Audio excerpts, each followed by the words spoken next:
Good morning. Beautiful people. I want to start by just an invocation of love and inviting everyone to come up to form a circle.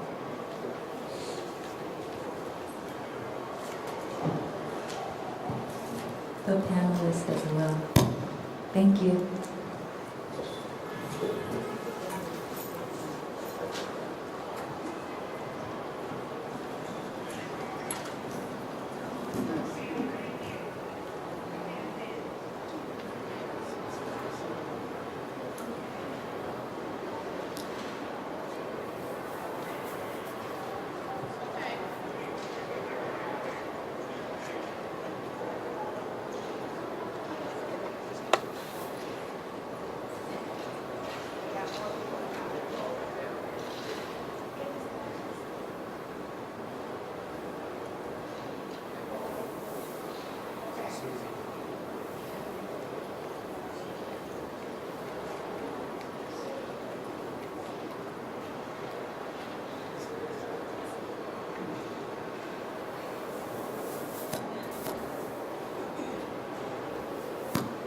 So we're going to just start off by kind of separating the realms. So we're going to here, this one, this one.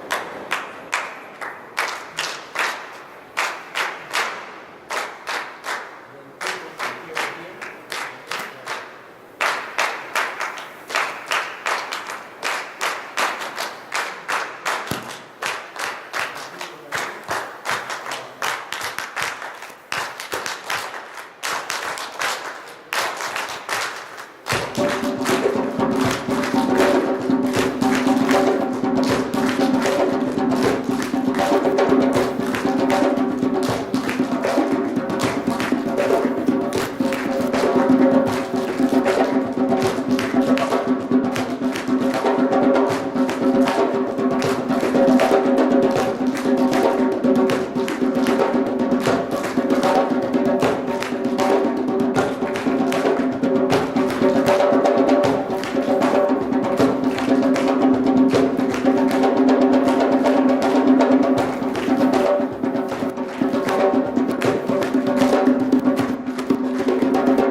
Ashe. So I invite you to close your eyes if that feels safe for you, or you can find a gentle gaze in front of you. And begin by breathing deep enough that you can hear your breath. Feel how the breath moves your body, the rise and fall of your belly, the expansion of your ribs, the rise and fall of your chest. Now gradually make the breath gentler and let it flow naturally in the body or intuitively in the body. But keep listening to its sound. Try not to listen to your thoughts. Listen only to your breath.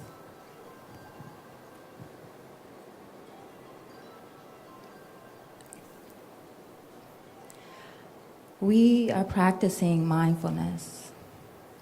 Mindfulness is about being in the present moment, maintaining an active awareness of our thoughts, feelings, and bodily sensations. When we practice mindfulness, we practice love and acceptance of ourselves. Keeping the eyes closed, imagine a world of emotional emancipation for ourselves, families, communities, and our people everywhere in the world.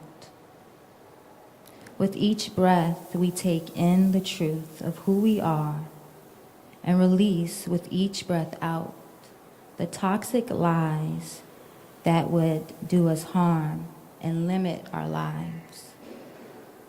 With each breath in, dare to walk with dignity. With each breath out, purge, let go of the false images, breaking the shackles on our spirits, hearts, and minds. Collectively, we'll take in 3 letting go breaths, breathing in through the nose deeply, and letting go through the mouth on the exhalation. Breathing in twice more this way, in through the nose, and letting go through the mouth on the exhalation. One more collective breath, in through the nose, and out through the mouth. And when you're ready, you can open your eyes, inviting the body and mind back into the space. Maybe you look at the person that's standing to the left of you, to the person that's standing to the right of you, and to all of those who are standing in the circle. Ashe.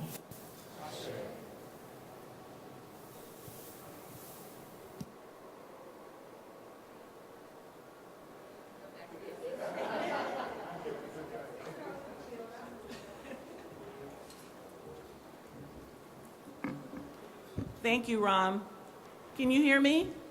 Yes. Ladies, good morning, sisters and brothers. It is wonderful to be here with you, to see your beautiful faces. My name is Enola Aird, and I am with the Community Healing Network. And my first order of business this morning is to express gratitude. Gratitude to God and our ancestors. Next thing I want to do, God and our ancestors for bringing us to this moment. We've been doing this, being on this journey for almost 11 years now. So we are grateful to God and our ancestors for calling us to this moment. Next, I would ask the members of the board of Community Healing Network to stand so that you will know who they are, who are here, even back there, and we will be able to thank them for their work.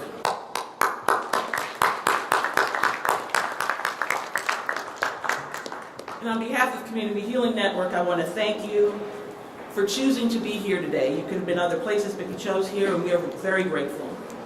I want also to thank our panelists who, as you will see if you go to our website, have been doing a lot of work in preparation for this summit, and in fact have done prepared written statements to share with you. And if you go to communityhealingnet.org and work your way through the program, you'll have access to all those really powerful statements.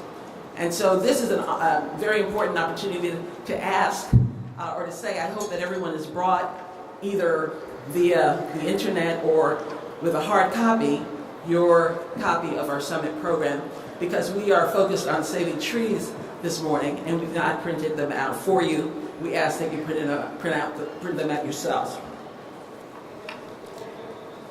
I want to thank the Association of Black Psychologists, with whom we have been partnering now for almost 5 years. None of the work that we've been able to do in terms of the emotional emancipation circles, and what Ram did or led was an emotional emancipation circle, a piece of an emotional emancipation circle. Mindfulness is very important to us. I want to say a particular word of thanks to Dr. Cheryl Grills, who is actually on her way from South Africa and will not be here until about 1 o'clock this afternoon, but on her way from South Africa, after having, I would say, evangelized a number of brothers and sisters there into the emotional emancipation movement, and we now know that we will be having emotional emancipation circles in South Africa. Thanks to her. And I certainly want to thank Representative Karen Bass for hosting us, this would be our 3rd year, for hosting us these many years, so that we, for this Valuing Black Lives Global Summit, could bring together people from across the African diaspora to develop and begin to implement and continue to implement plans to free ourselves from the root causes of the devaluing of black lives. And those are the lies of white superiority and black inferiority, or as it's being talked about these days, white supremacy. We got a pretty packed schedule, and the reason is that we planned to do this summit on reparations last year, and then we found out that John Conyers, who's a champion on this issue, is holding this afternoon a brain trust. We didn't want to conflict with him in any way, so we decided we'll do a short thing here focused on emotional reparations at the local level, and then we'll go over there at 3 o'clock. So that's why the program is a little truncated. So then the question is, why reparations? In order to answer that question, I want to just tell you a very short but very true story. In the year 1324, Mansa Musa, a black man who was the ruler of Mali in West Africa, passed through Cairo on his way to Mecca. He and his entourage distributed so much gold during their stopover that the local currency collapsed and didn't recover for 10 years. Economic historians tell us that Musa was one of the richest men in world history. But that shouldn't really surprise us, because 6 centuries ago, Africa was a rich continent with thriving civilizations, great armies, and great mosques. Gold was Africa's currency when Europe was still using silver. But today, Africa, as we know, is one of the poorest places on the face of the earth. And in 2016, a study was released that said that if the wealth of the average black family in the United States continues to grow at its current pace, and the wealth of the average white family stays absolutely still, just stands where it is, it will take well over, does anyone want to guess how long it would take for the average black family to catch up with the average white family? 200 plus, 238 years. So what that tells us is that to build the great wealth of the Western world, to build this America in which we stand today, European nations exploited Africa, and among other peoples, Africans. To justify this exploitation, Europeans rewrote the narrative for Africa and for Africans.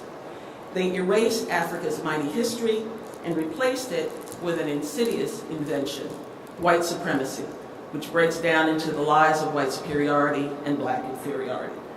For nearly 600 years now, these lies have hounded us and limited our health, our wealth, our safety, and our potential. They have been repeated so many times across the generations with so much physical force, backed by so much physical and psychological force, that they have become a part of every institution. They are part of our public policies, and they are part of the very cultural air we breathe. The sum of the substance of it is this. Starting in the 1440s, up until this very moment, the advantages and privileges conferred on whiteness have been growing, and the disadvantages and burdens imposed on blackness have also been growing. It is well past time, we say, to bring an end to this chapter in human history. In order to do this, we need to really undertake a systematic effort aimed at really understanding the nature of the harm. What are the components of the crime against the humanity of African people, the crime against the humanity of our ancestors, and the crime against our own humanity? The reparations case for economic harm has been made, and it's pretty compelling. But I think even more compelling is the case for emotional reparations. That case is grounded in the brutal and systematic commodification, objectification, and dehumanization of black people. We have a really excellent panel to share with us the details of what we mean when we say crime against humanity. And then we're going to zero in on this emotional harm and this concept of emotional reparations. But as we do that, we also are always focused on action. So our panel will be giving us suggestions as to how we get out of here, out of the situation that we're in, and we will be working together in our circles to develop strategies for kind of spreading this emotional reparations movement widely when we go back home. So with us to moderate our panel is Sister Adjoa Ayatoro, who, if you look at her bio online or in your printed copy of the program book, is clearly an expert on the subject of reparations. And so we leave you in her hands to guide us through the panel. But no matter what you may hear about what happened to our ancestors, realize that, think about what they went through, and know that they went through all of that for us. And they're now waiting for us to complete this journey to complete freedom, not freedom, just physical freedom, which we have now, sort of, kind of, but complete freedom, freedom in body, in mind, and in spirit. And our children are also waiting for us. So we hope that you will join us in this movement for emotional emancipation and emotional reparations, and go back home and begin talking about it. Begin making the kinds of connections that are needed. Use the resources that are in our booklet and help us to continue to build this movement. Thank you very much for being here, Sister Adjoa.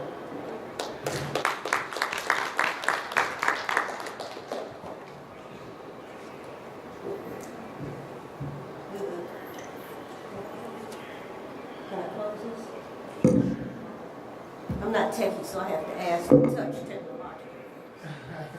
Okay. Okay, well, thank you very much, Enola. Thank you to the organizers, and thank you to those who came. Of course, thank you to the panelists for being here. I'm going to, was asked to kind of set the stage as it is, around emotional reparations, around what are the injuries. I'm going to use, Enola and her group have created wonderful language which is new to me in some ways. The language, not the content, not the subject matter. So I'm going to talk from the perspective that fits. We're in sync, but I may not use the words that some of you are most used to if you're participating with the organizing group. One of the things that has always struck me and actually brought me into the reparations movement back in 1981, 1982, was I was an attorney with the Justice Department. I just started, 78. I was walking past the building. Anyone who's familiar with that building, I'm walking on 10th Street going back, I think, from lunch.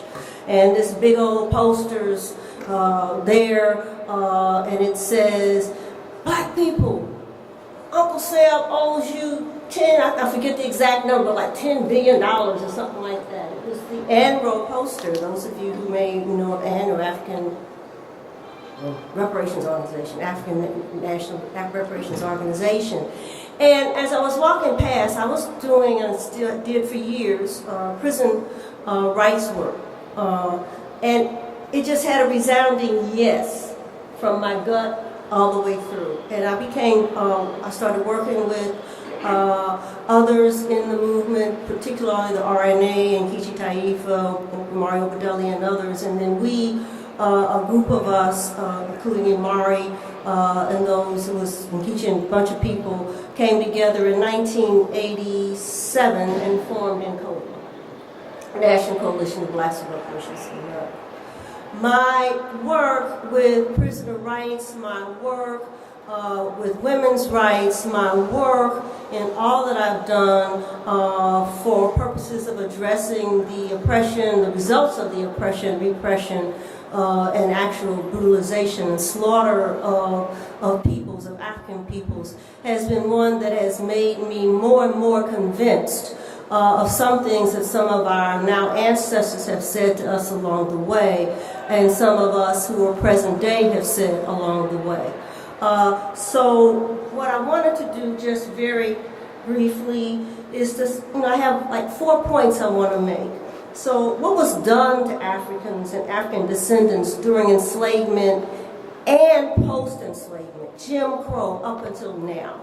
Because see, I strongly believe, and we had this discussion years ago within COBRA, we aren't asking for reparations that what was done to the ancestors. We're asking for reparations for what are the consequences of that we are living with today. You see, Ron Walters, our beloved Ron Walters, who transitioned a few years ago, said if we are going to build this reparations movement, we have to connect it to the lives of people today. We have to show people that that criminal punishment system that we're talking about, mass incarceration, the murders of black men and women, we forget and women, by the police, the failure of the health system to address our health needs, all of those things, housing, all of those things, we can go on and on. Or why we need reparations, because these are outgrowths. These are outgrowths from enslavement, from Jim Crow, and from all of those things that have happened as some would call it vestiges of slavery, some would call it the legacy of slavery, whatever we call it. As Charles Ogletree, one of my colleagues who we have to hold in our heart, he's suffering from severe, he's not complications of Alzheimer's. So many people we know, we have that, all these brilliant minds, and all of a sudden they're starting to go down through these diseases. But he said there is an unbroken chain from slavery to now, when we were talking about the criminal punishment system, but we can argue that in all of those areas. So when I'm talking to you about the injuries that occurred to us as a people from enslavement on, those are injuries that have resulted in some very serious problems. And one of the things that I want to say now, in case I forget it later, is we have to take responsibility. We have to admit that we are injured. We can no longer walk around saying we want reparations, but ain't nothing wrong with me. That's right. You see what I'm saying? That doesn't fit. If there's nothing wrong, if all it is the economic situation, then we're not asking for reparations, so other than for the loss economically that occurred when our ancestors were forced to work for nothing, when we therefore didn't have wealth to be transferred from their work, and then the continuing disparities in wages and salaries that we know still exist. If that's all we're talking about, then y'all can go home, right? This session is nonsensical, right? But that's not what we're talking about. And that's not what we're talking about, because I was just yesterday, I have my childhood girlfriends. Now, I'm 71 years old, so you know how long I've been knowing these women, right? So, long time, right? So, they're here this weekend, and I got passes to the museum and for them, and I went yesterday for about the 5th or 6th time. I live in D.C., so, I try and go. I'm still not through. I don't know how many of you live in D.C. and have finished it. I ain't through yet. I'm on the end of the 3rd level, getting ready to go to the top level, right? But what we see there, and I was glad I went yesterday with them. I wasn't going to let them go by themselves, but it was really, to me, divine order, because I was able to refresh going through the lower levels that talk about Africa, and then slavery, and then Reconstruction, and then on integration or segregation, and then integration. Then we go up, and they talk about the brilliance in athletics, the brilliance in education, the brilliance in all of these things, right? And you're just going up. So the injury, I don't need to repeat this, all of y'all know this, but I'm gonna just hit it. I was down there in the lower level, and I was looking at the slave ships, and And I'm down in the lower level and I'm reading about how in the wars between African peoples, African kings, and whatever, so many of us, our ancestors, into slavery as a way of, they were their enemies, they were their captives, maintaining power. And how that trek from that village to the coast. How many of you have been to Africa? I was just 3 or 4 years was in Ghana and Senegal. That trek to go into those, what they call slave castles. Ain't no castles, y'all, I'm sorry, right? And being in those dungeons, away from your family, torn from your family, women raped at will.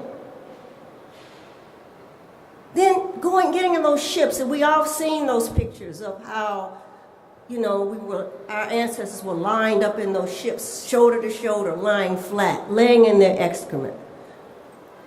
People dying on one side, people regurgitating on the other side, people breaking down mentally. We saw that. Then we see the trek from those slave ships, those who made it. And they said about 40 to 50, I'm blanking on whether, it wasn't more than 50%, actually made it. So that meant 50% of those people crammed into those slave ships died.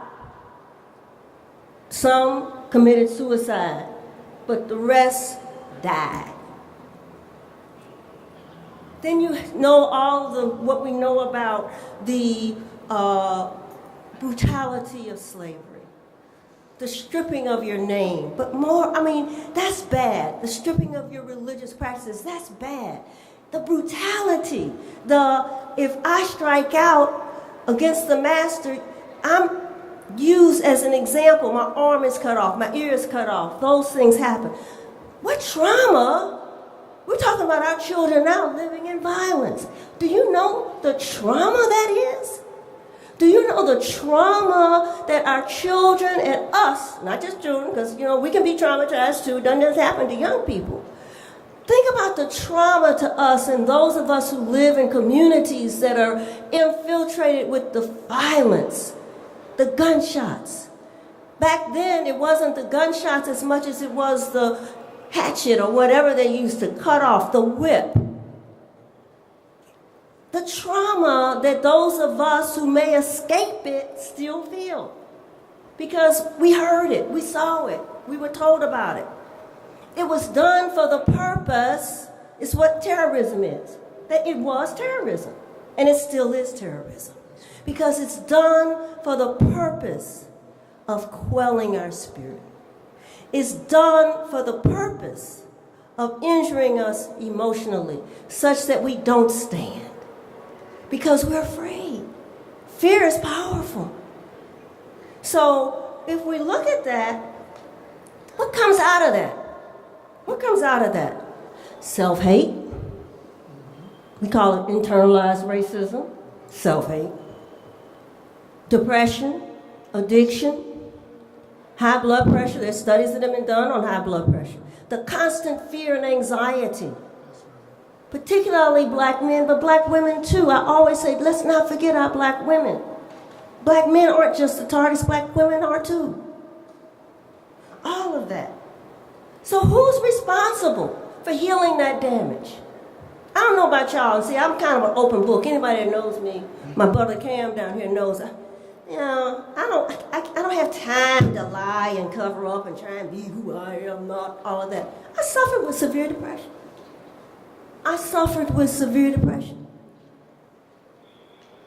I had, at one point, had to take medicine for severe depression.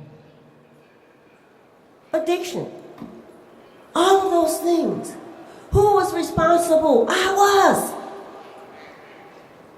I couldn't go back and say, I'm depressed. Somebody got to do something about this, right? I am. We can only heal as a principle of AA, NA, all of those helping groups. You first have to admit, they say powerless. I say admit that you're injured. You have to zone in on what you feel your injury is, and you have to figure out the resources that you need to heal. But who's responsible for providing those resources? In addition to us, for reparations, emotional reparations, it is the federal and state governments and those corporations and entities that actually participated in it, then and now. You see what I'm saying? Then and now. So we can't lose sight of, and I want to wrap up with this, we can't lose sight of our responsibility. One of the things that I said in my piece that I didn't bring, but it's on the website, y'all, is that we have to learn, those of us who do it, we have to stop just blaming them. Because we have to say, yes, this is what happened. Yes, you owe us reparations, because they do, y'all. They owe us reparations. But I, standing on the shoulders of my ancestors, am going to take responsibility. And I'm going to work to heal. Because one of the things that, I hope I typed this in here. One of the things that in one of my spiritual readings, it says, whatever the challenge we have, I modified it some, structural racism, abuse, depression, addiction, we are faced with an ongoing choice to become the wound or to heal. Let's stop, because I think sometimes we have become the wound. We were so deep into talking about what they did to us and da-da-da-da-da-da-da-da. We were the wound. Now, let's make the choice to heal. And when we make that choice to heal, we have to understand that for reparations, the choice to heal is ours. But for reparations, we can't get it alone. We can't get it alone. And Cobra knew that in 1987. This cannot be something that we say it's just going to be black folks fighting for reparations, because we're not going to get it. First of all, we ain't going to have all black folks fighting reparations. We don't have all black folks fighting for reparations today. We have, how many, 49 members of the Congressional Black Caucus? Is that the current figure? All of them hadn't signed on to H.R. 40. In fact, half of them hadn't signed on to H.R. 40, I don't think. Am I right, Cam? So let's be clear. We, just like in slavery, it was others than us that struggled for our so-called freedom. We have to work on that. But also, and I'm going to take my seat, I'm not going to take my seat, I'm going to do this panel. But also, and I know sometimes this may be a hard pill to swallow, but the injury didn't just occur to us. You can't oppress a people and be brutal to a people and not be injured yourself. You can't. So I know we have to dig deep, brothers and sisters. I know we have to dig deep, but our ancestors dug deep. Those who believe that we would be free one day, they dug deep, because a lot of them didn't believe that. So we have to dig deep and realize that no system of oppression injures only the oppressed. It injures the oppressor too.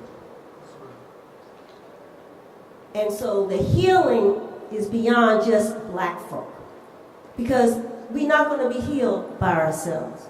If everybody's not healed, if we are going to continue to be subjected to oppression, that's it. So with those words, those opening words, trying to put some, at least my views, out there in terms of hopefully why Anola and the group invited me to open and moderate the panel, I want to introduce you to the panel. What we're going to do, after I introduce you to the panel, you won't hear from me until they're finished.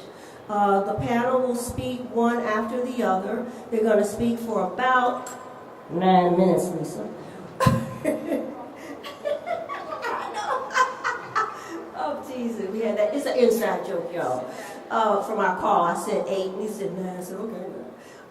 So 9 minutes, just so we have enough time for you to offer comments and questions to the panelists, and then we'll go on with the small groups. So I want to introduce the panel, and I'm going to introduce them in the order they're seated, not in the order they're in the program.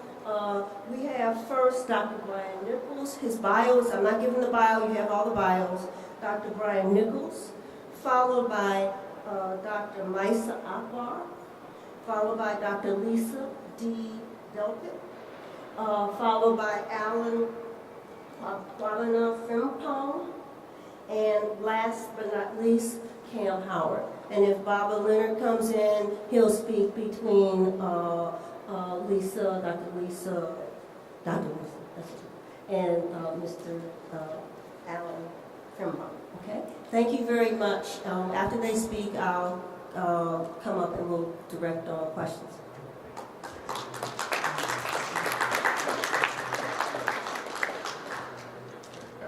Thank you, Audra, for your inspirational lead-off to our panel today and your many years of service to the reparations movement inspired by a poster at the Justice Department. The Justice Department. Perfect. I'm going to talk about how I came to this reparations movement. First, I'd like to thank the organizers of the Valuing Black Lives Summit and the Community Healing Network for inviting me to participate on this panel addressing the long overdue need for reparations to people of African descent. I wish to acknowledge that, in contrast to some of the other panelists who've been tirelessly waving the reparations flag for many years, not to mention the distinguished Congressman Conyers, who's been agitating the Congress for nearly 30 years to simply study reparations, I'm a Johnny-come-lately to the reparations movement. For the last 30 years or so, I've functioned as a clinical psychologist, conducting my private practice in Los Angeles and consulting in various community-based programs. It was my work in the community that sowed the seeds of both hope and frustration that eventually blossomed into my reparations advocacy. My work in parenting and anger management programs, both specifically designed to empower African American youth and families, as well as my work in gang prevention and intervention, exposed me to members of our community contending with overwhelming social and personal obstacles. In the face of those obstacles, I've seen parents transform their parenting styles to create firm and loving households. I've seen middle schoolers at risk for gang involvement transform into high-achieving high schoolers. And I've seen ex-gang members pursue a path of redemption through service to their communities and commitment to their families. And yet, I've also seen a stubborn inertia that limits program achievement to barely significant outcomes. There are positive research findings, such as warmer and more loving parenting practices, and fewer teens going through the correctional system. Yet, implementation of these programs is not as widespread as I think it should be, possibly because there is often resistance to programs attuned to one cultural group. The current gang program in Los Angeles does appear to reduce the risk of gang involvement for young program participants and reduce gang violence in city hotspots, but only slightly, and not to a level that reaches statistical significance across the city. It feels like we work so hard just to take an inch of ground.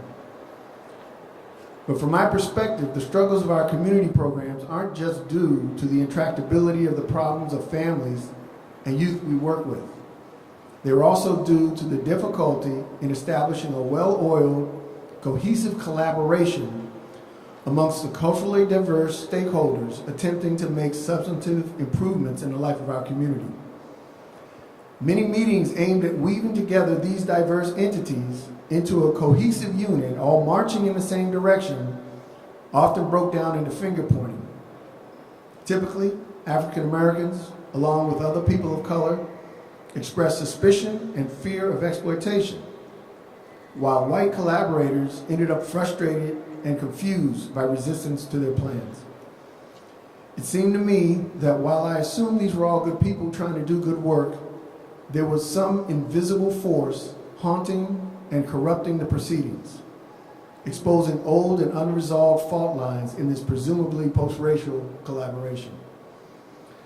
Further, and quite by coincidence, I simultaneously had the occasion to attend several professional conferences and seminars explicitly aimed at promoting greater understanding of how the forces of racism have operated historically to harm the lives of African Americans and maintain a divided country. These professional gatherings, typically with a majority of white participants in the moderately diverse audience, usually ended the mornings with warm and lovely kumbaya moments, but almost invariably broke down in the afternoon after true thoughts and feelings began to emerge, sending us all back to square one in terms of our mutual understanding and trust. I thought long and hard trying to understand just what the hell's going on out here. I knew the now 20-year-old implicit bias literature that said that even the most well-intentioned Caucasian American is vulnerable to having stored unconscious racial biases. I also knew literature describing cross-cultural psychotherapy, identifying a process called racial enactments that can overtake the therapeutic relationship and cause a replaying of the oppressor-oppressed dynamic. Additionally, I was aware of an African-American psychologist who theorized that the residue of unresolved historical harms collects in what he calls a cultural unconscious, and then exerts a disruptive influence on contemporary life through what he calls phantom narratives. The upshot of this psychological literature is that there is something historic, powerful, and largely invisible that continues to disrupt our interracial discourse. My conclusion is that this invisibility is largely the result of denial in many white Americans, born of the necessity to distance from the role of historical oppressor, exploiter, and perpetrator of a crime against humanity, responsible for, amongst other things, the deaths of millions of Africans. I imagine a denial that says, quote, these acts were in the past, and I cannot and should not be held accountable. Further, I would suggest that this denial is a powerful defense against shame, the shame of having benefited from actions that contradict conscious values and intentions. Shame researchers clue us in on why shame is such a disruptive emotion by clarifying that whereas guilt is feeling bad about what I did, shame is feeling bad about what I am. And what are African Americans left with in the face of this shame-based denial? It would seem that we are left with the shadowy replication of much of what has gone on before, a process well documented by Michelle Alexander in The New Jim Crow. Psychologically, we are left with grief and sorrow, a struggle with the meaninglessness of nihilism, and a sense of invisibility. At the time I contemplated these issues, surely through the grace of God, I came across The Case for Reparations in the Atlantic by Ta-Nehisi Coates. Here, though Coates patiently takes the reader through a profoundly moral case for providing just reparations to African Americans, I was struck with the powerful impact reparations could have not only on the psychology of African Americans, but on white Americans as well, with the potential to promote racial reconciliation. My view is that living in a, quote, unrepaired and unrepentant America exposes us to a taint, a toxic sociocultural environment that poisons us all. I propose reparations as an antidote for that toxicity. The reparations antidote addresses both the terror and rage protected by the suspicion of African Americans, and the shame and aggression protected by the denial of white Americans.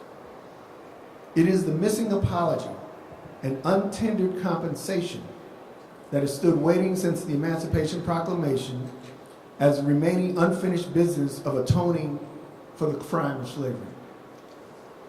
And to be clear, in my view, this is not white Americans apologizing and paying restitution to African Americans. It is institutions acknowledging misdeeds on behalf of all Americans. But it does allow white Americans to once and for all say, I acknowledge and see you for all the pain my country has put you through, and for African Americans to say most profoundly, Thank you for seeing me.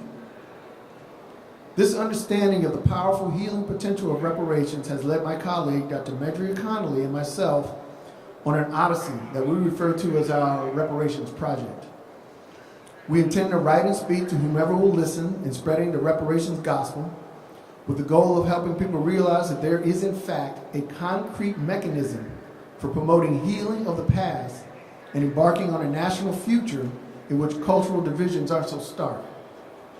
Our intention is to build what we call the psychological case for reparations, which intentionally honors Coates and aspires to add even greater urgency to the reparations movement.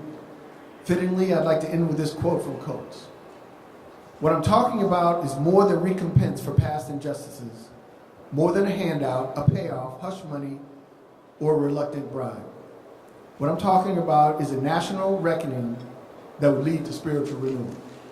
Ta-Nehisi Coates, The Case for Reparations, 2014.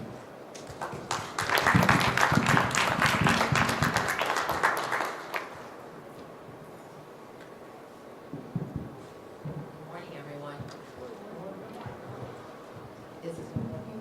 Can you hear me? Okay. Thank you, Enola, for inviting me to be part of the panel. My name is Dr. Maisa Akbar, and I am a clinical psychologist. Adwa, thank you so much for forging this very important conversation. And my fellow panelists, I appreciate being in your presence. It always empowers me to be in a room like this. Because we don't get enough of this, day in and day out, we're in our work environments, and sometimes we need the spiritual healing, the communication, the conversation that has to happen in order to realign us in the direction that we need to head in. And sometimes we forget. I'm coming to this work from a slightly different perspective, but with the same underlying tones. I'm looking at this work from a new phenomenon that I have coined, although it's a very old, deep-rooted condition, urban trauma. And urban trauma for me is very near and dear, not only because I've been able to define it in ways that it associates characteristics that are intertwined and interconnected to multi-generational slavery and the impacts of the atrocities that happened to our ancestors. But that it shows us how generation over generation, this has impacted and affected us in our biology, in our genetics, in our behaviors, and in turn, in the way that we show up in this world and in this community. So in recent years, there has been a surge of something that's called epigenetic studies. Have you all heard of that? Epigenetic studies? Where some very brave researchers, geneticists, are going back and they are, instead of looking at sociological aspects of the damage that was caused due to slavery or archaeological research, they're linking genetic research to try to identify the aspects of slavery that cause trauma and how it has replayed itself generation after generation after generation, but biologically. So the sense is that these impacts to our psyche, the Black psyche, has changed our genetic makeup. Can you imagine that? Over 500 years ago, our DNA and our genetic makeup was a certain way. And now, almost 500 years later, because of the chronic and significant trauma that we have experienced, our genes have changed. And they've even identified which gene. It's called the FKBP5.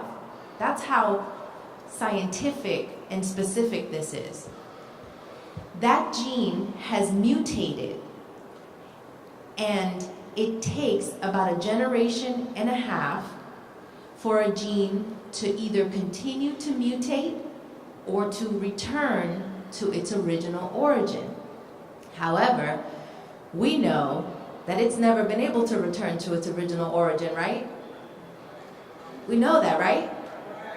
And we know that because the consistent and systematic and institutionalized racism that has been embedded in the very fiber of this country since its beginning has never really changed.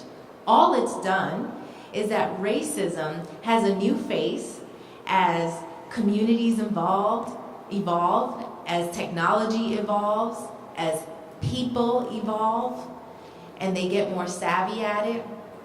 It becomes more subtle with things like microaggressions and unconscious bias, although I can argue that.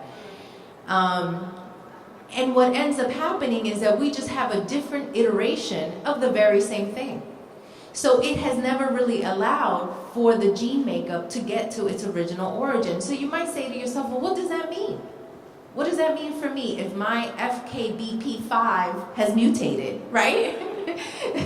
Y'all never gonna forget that, right? So what it means is that you start to develop specific characteristics. And I'm not gonna go into diagnostic. Even though I'm a psychologist and that's what I do for a living and as training, I try to stay far away from that, because I do believe that there is a place for it. But between living in trauma and being unconscious about the fact that you're living in trauma and being diagnosed with a disorder, there's something that lives there. And this is really what I'm trying to flesh out. And so what I'm saying is that there are 6 characteristics that have spawned from this mutation. And I gotta tell you really quickly what this mutation is all about. So have people here heard about cortisol? Cortisol is your stress hormone. It's the hormone that we produce when we are in a fight or flight situation, right? It's basically, we need it. It's part of our automatic reaction when we're in danger.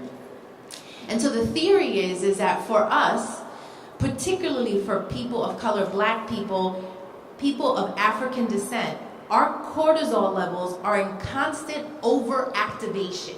Constant.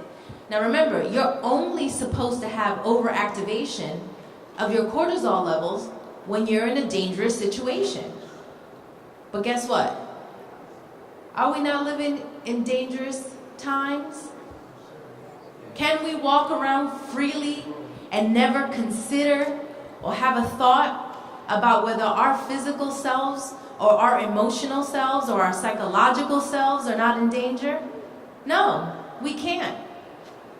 So we are on a constant overactivation of cortisol, which contributes to the mutation of this gene and doesn't allow it to go back to its original state. So the production of that behaviorally, characteristically, what does it look like? Well, to me it produces what I call 0 to 60 anger. Have y'all felt that? 0 to 60. You were just fine 2 seconds ago. You turn on the TV, you see something happen to a baby that looks just like yours, right? And all of a sudden, the anger that permeates through you is unbelievable. You don't know what to do with it. You don't know where to stuff it. You don't know how to begin talking about it. You start raising your voice. You don't even realize that you're raising your voice, right? And it's a different kind of anger. It's not an anger that is sequential. It's not an anger that is solicited by something that is specifically bothering you. It's an anger that sits in our DNA.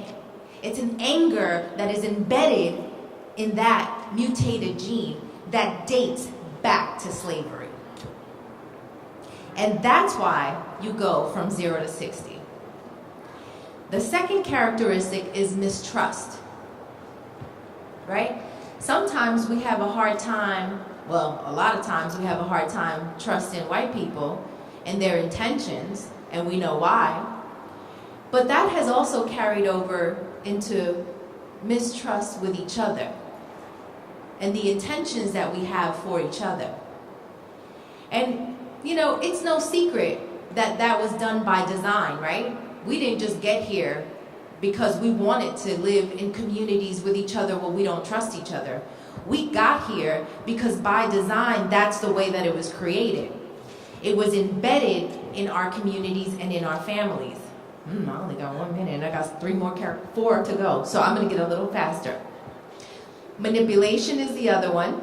Sometimes we need to manipulate our way through situations, and sometimes we are the ones manipulated. Fear, a constant state of fear. Perceptual errors. And that really quickly are errors in terms of what we perceive that happens, and perceptual errors in terms of what others perceive of us. So the easiest way for me to define that is our stereotypes, right? Those are perceptual errors from others onto us. And the last one is rejection. It's a constant feeling of being rejected. And I'm going to address the piece of reparation really quickly, but I think you can understand where I'm going with it without outlining it, right? We need to focus on the idea of mental and emotional reparation. And we don't need to focus on that with what when we had our conversation, talked about professional poverty pimps coming into our communities and telling us what we need to heal ourselves. We need to do it by understanding who we are, how this is linked to slavery, and for ourselves to create places where we can emotionally heal with each other and among each other, not someone dictating to us what our healing path is going to look like. That's all I have to say, or somebody Thank you.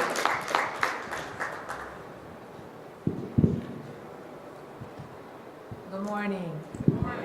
I am Lisa Delpit, apparently, according to my mother, born an educator and have continued in that path. In 1860, 80% of the nation's gross national product was tied to slavery. Yet in 1862, the so-called great emancipator, Abraham Lincoln, summoned 5 black leaders to the White House and told them that it was their duty, given what their people had done to the United States, to promote a black exodus and resettlement to a remote resource-poor area of South America, saying, "But for your race among us, there would not be war." In 1863, in New York City, white men attacked, tortured, murdered, and lynched black people, blaming their very existence for the fact that white males received draft notices for what became known as the Civil War. In 1916, Louis Terman, who was the former president of the American Psychological Association, a Stanford University researcher and professor, and the author of numerous textbooks widely used across the country, even beyond his death in 1956, wrote, "Black and other ethnic minority children are uneducable beyond the nearest rudiments of training. No amount of school instruction will ever make them capable citizens. Their dullness seems to be racial. Children of this group should be segregated into special classes and be given instruction which is concrete and practical. They cannot master abstractions, but they can be made into efficient workers. There is no possibility at present of convincing society that they should not be allowed to reproduce, although from a eugenic point of view, they constitute a grave problem because of their prolific breeding." Now let's go to the 2005. The former U.S. Secretary of Education, William Bennett, said in his radio show Morning in America, "If you wanted to reduce crime, you could if that were your sole purpose. You could abort every black baby in this country and your crime rate would go down." People of African descent have been maligned since those involved in kidnapping and enslaving human beings found a need to justify their actions. Despite significant but unpublished research to the contrary, including studies from the 1940s to the present indicating the actual superiority of black babies in motor and cognitive skills to babies of European descent, the dominant belief system has disparaged the academic competence, intellectual capacity, even the very humanity of African Americans. This belief system has sometimes emerged in the literature as genetic inferiority and more recently as, quote, the culture of poverty. This is and was the ideology of white supremacy. These invented stories told and retold in countless arenas have led to conscious and subconscious beliefs about black inferiority embedded in the American psyche.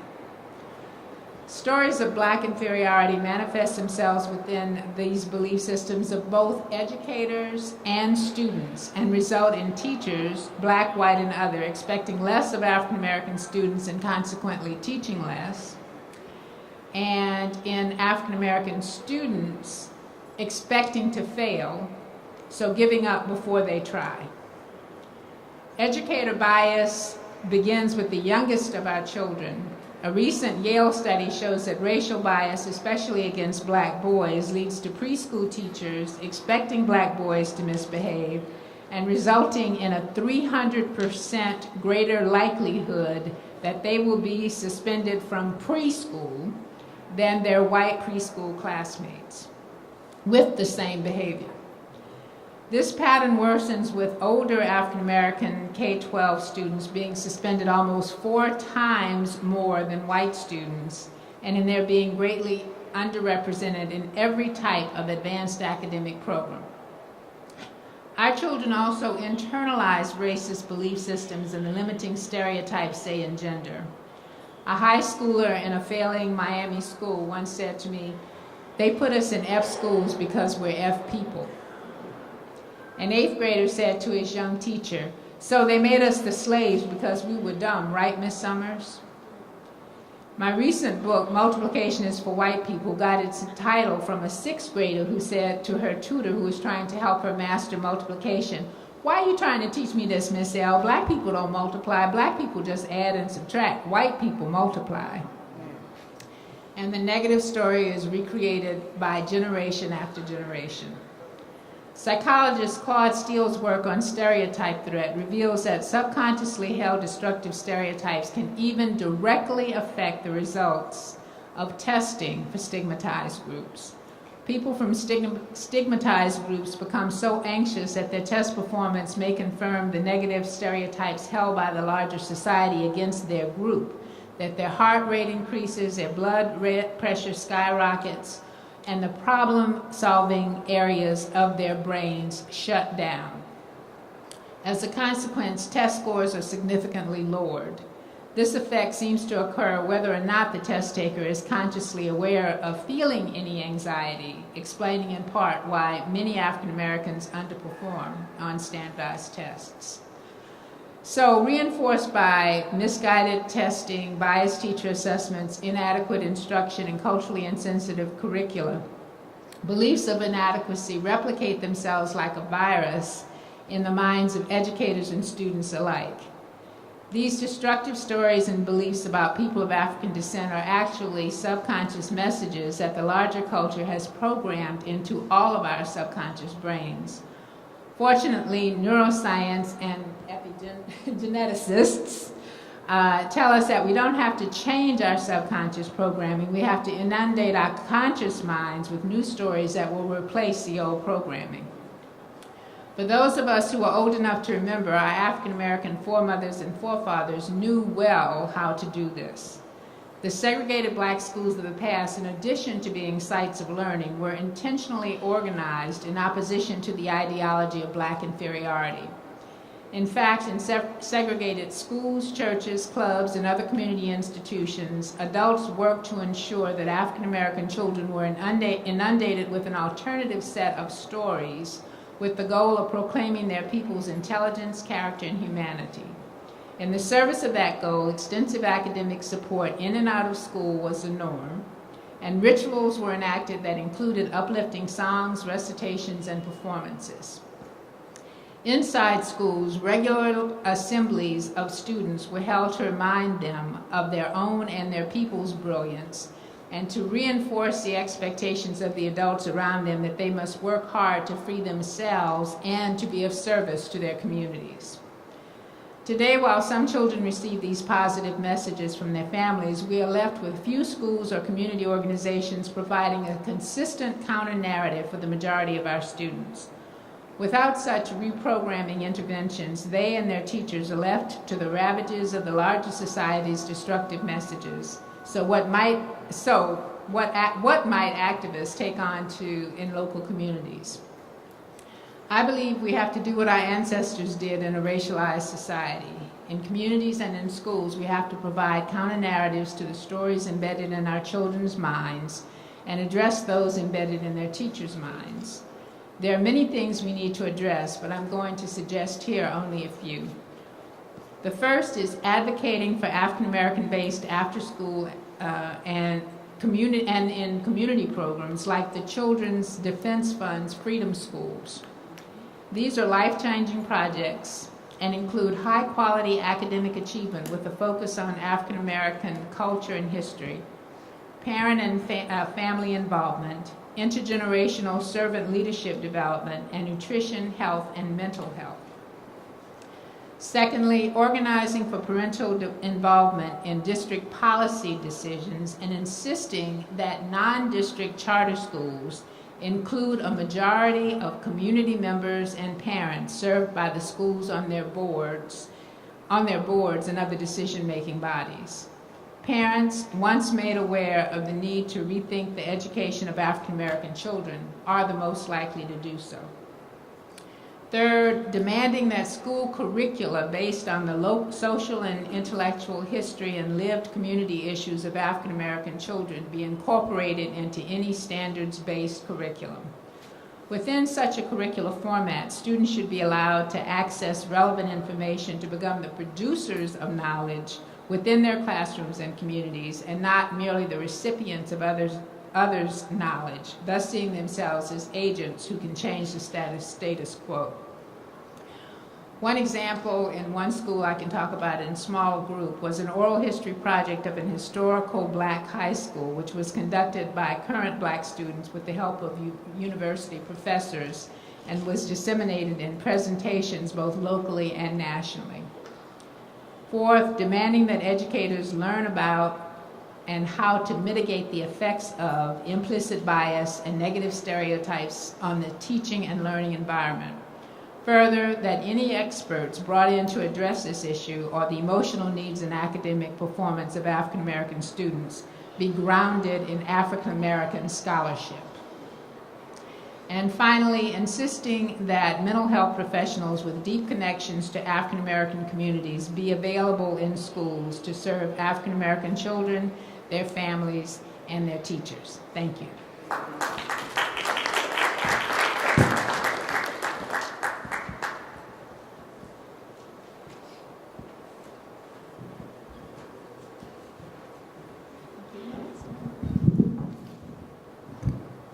What's that? Assalamu alaikum to the believers. Good morning. I asked Ajwa if I could stand. I'm an elder, and when you become 77, everything begins to happen to you when you sit down. So I'm not taking any personal privileges, but please allow me to just stand to give my remarks. Let me first of all say that I'm deeply honored to be here, to be among such an august body of presenters, but I also want to commend and thank Queen Sister Enola for pulling us all together again. Show your love for this beautiful queen.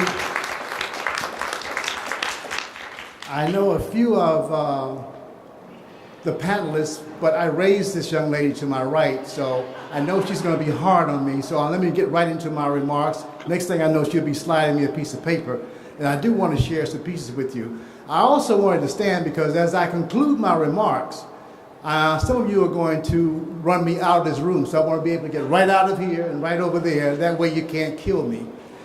Having said all of that, let me just say that I want to really dedicate my remarks to the brothers and sisters who have lost their lives as a result of Hurricane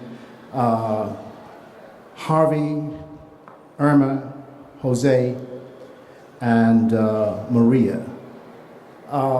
I frame it that way because my remarks will focus on the interconnectedness between us Africans here in America and our Caribbean families.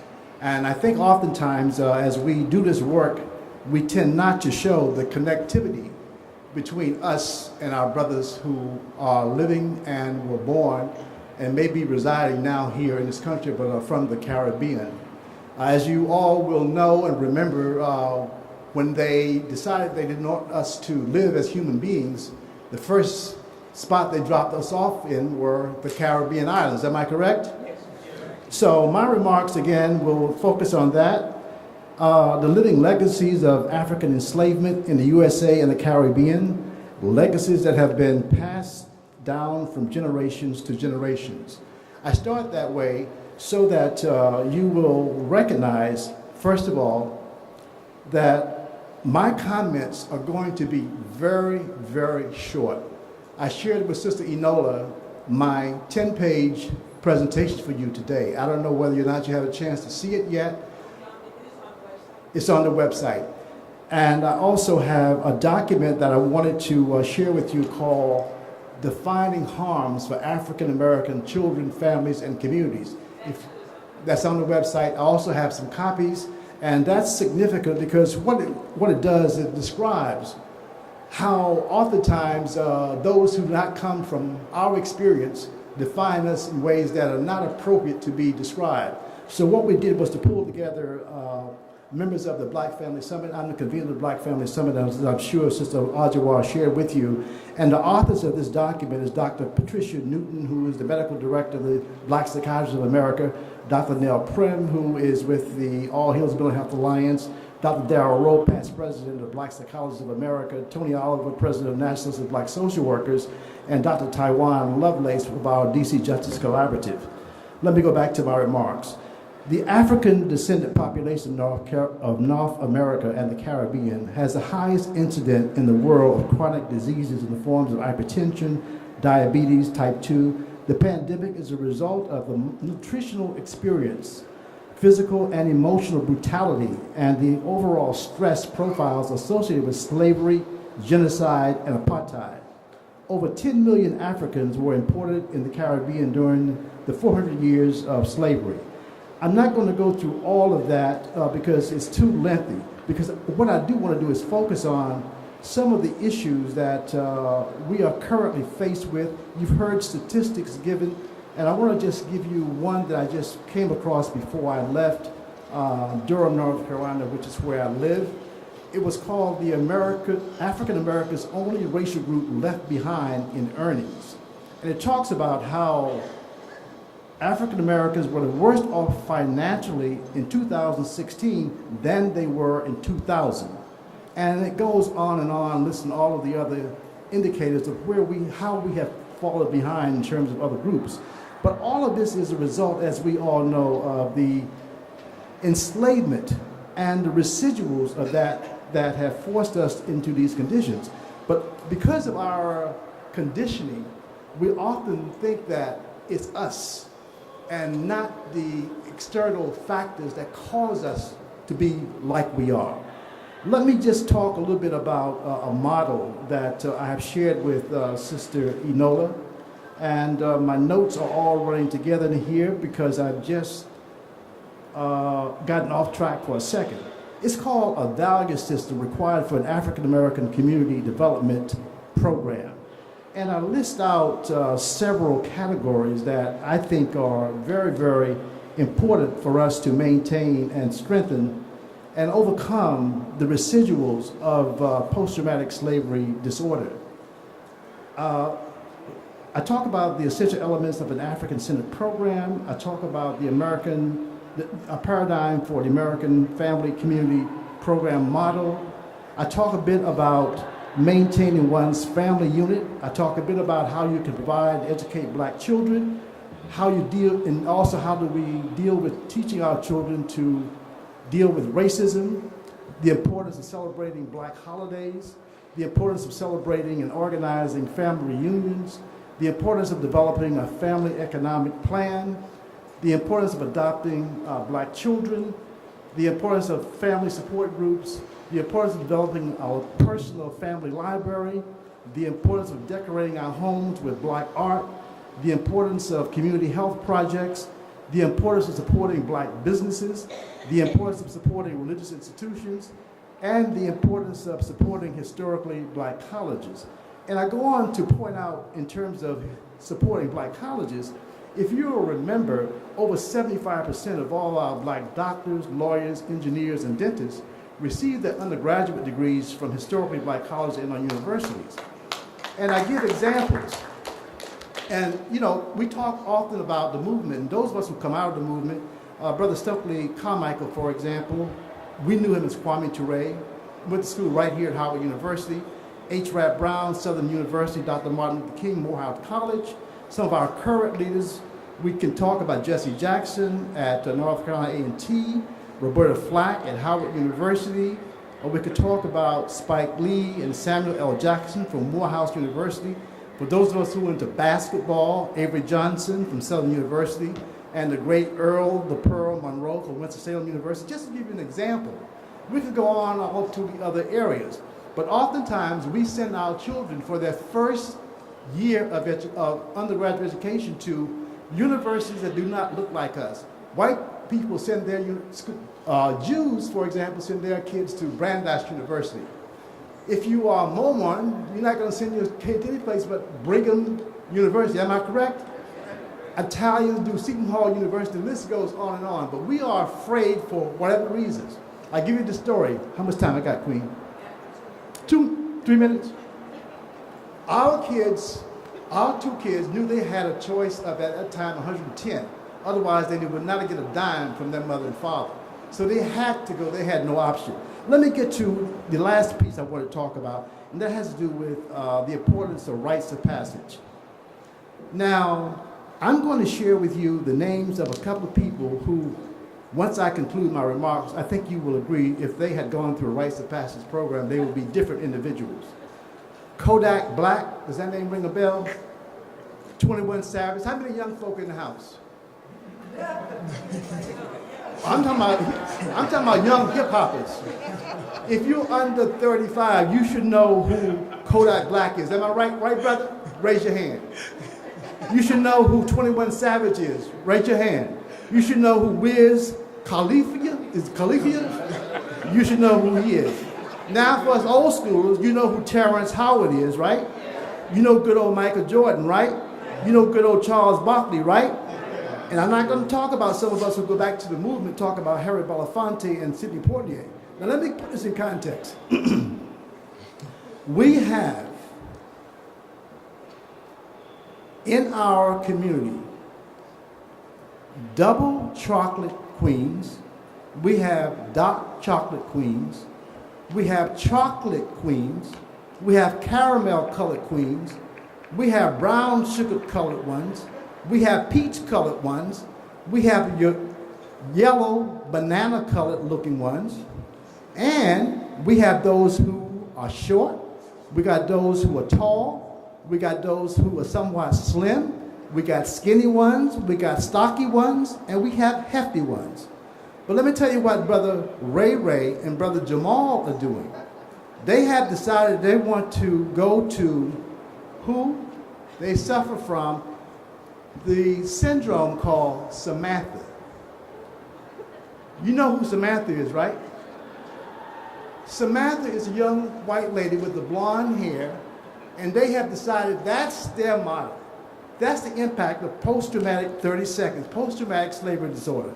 So if Ray and all those others that I just listed out for you, 21 Savage, Michael Jordan, Charles Barkley, if all of them would just take a moment and come back home, then our women, all these beautiful chocolate women, all different hues and colors, all sizes, would have a man who looks like me. I love you. God bless you.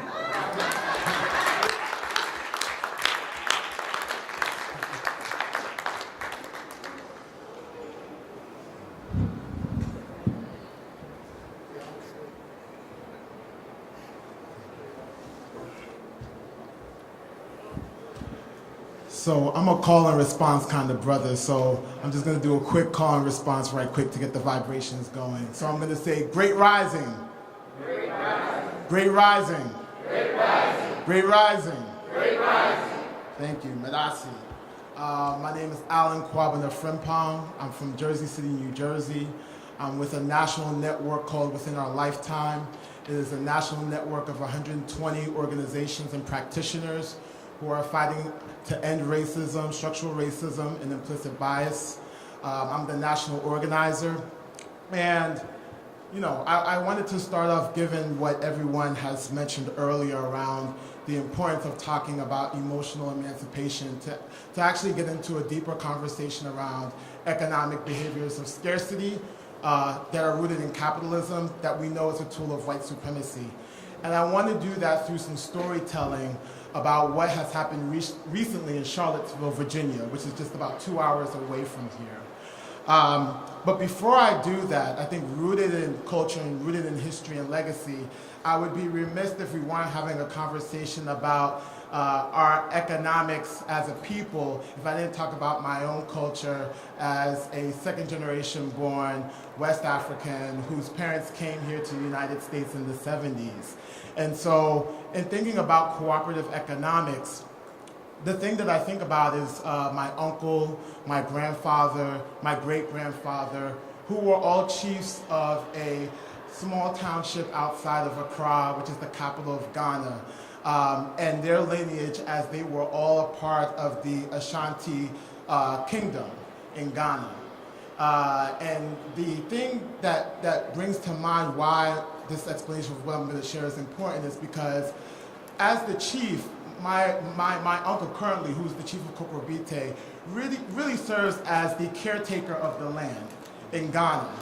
And he cannot make decisions without the Queen Mother.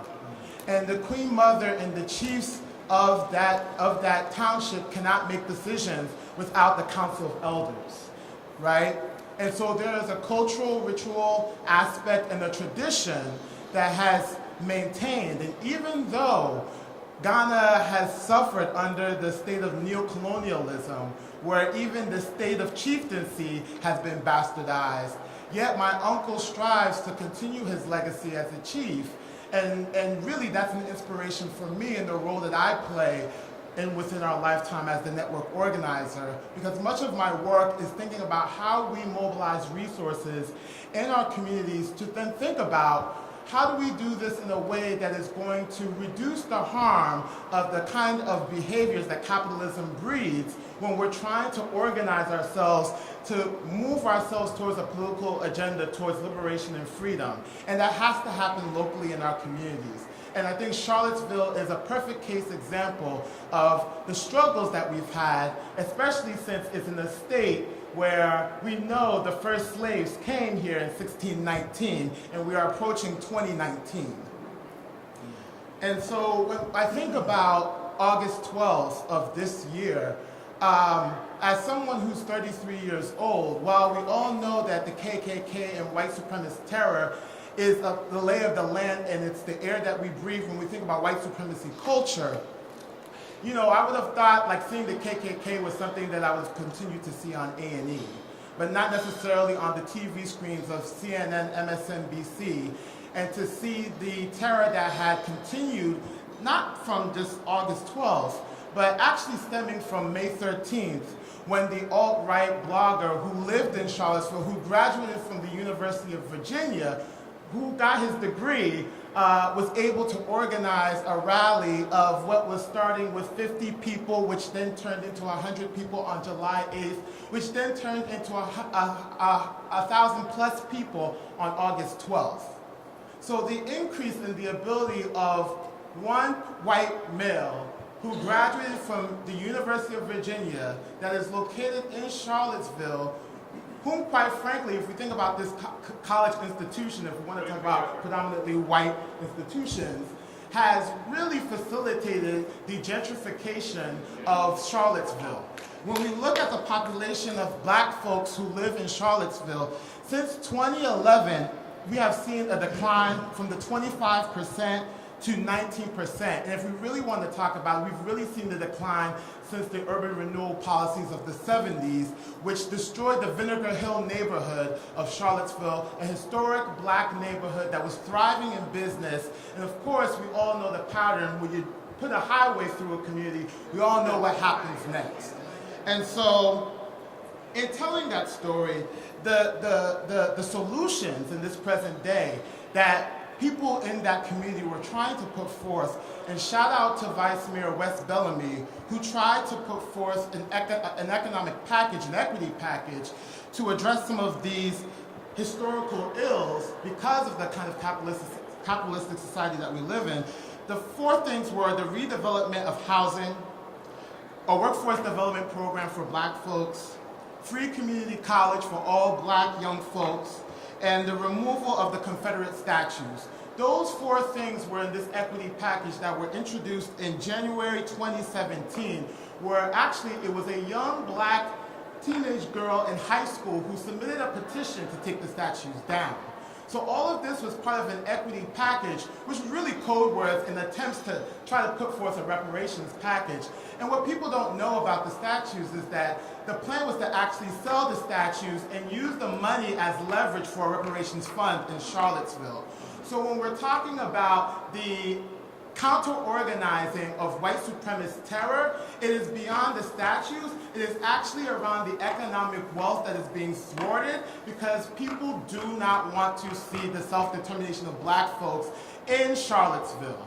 It is actually okay that we can continue to see the rates of that population decline because it means we don't have to deal with them anymore. We don't have to deal with public housing in the same ways, because if we were serious about dealing with public housing and people having ownership of their land and also respecting the indigenous folks on that land, then we would be having a conversation about what it means to establish community land trust as a solution and making sure that people have collective ownership of the land and are able to develop it and zone it in the very ways that my uncle would have been doing as chief in Ghana, because that's how it works there.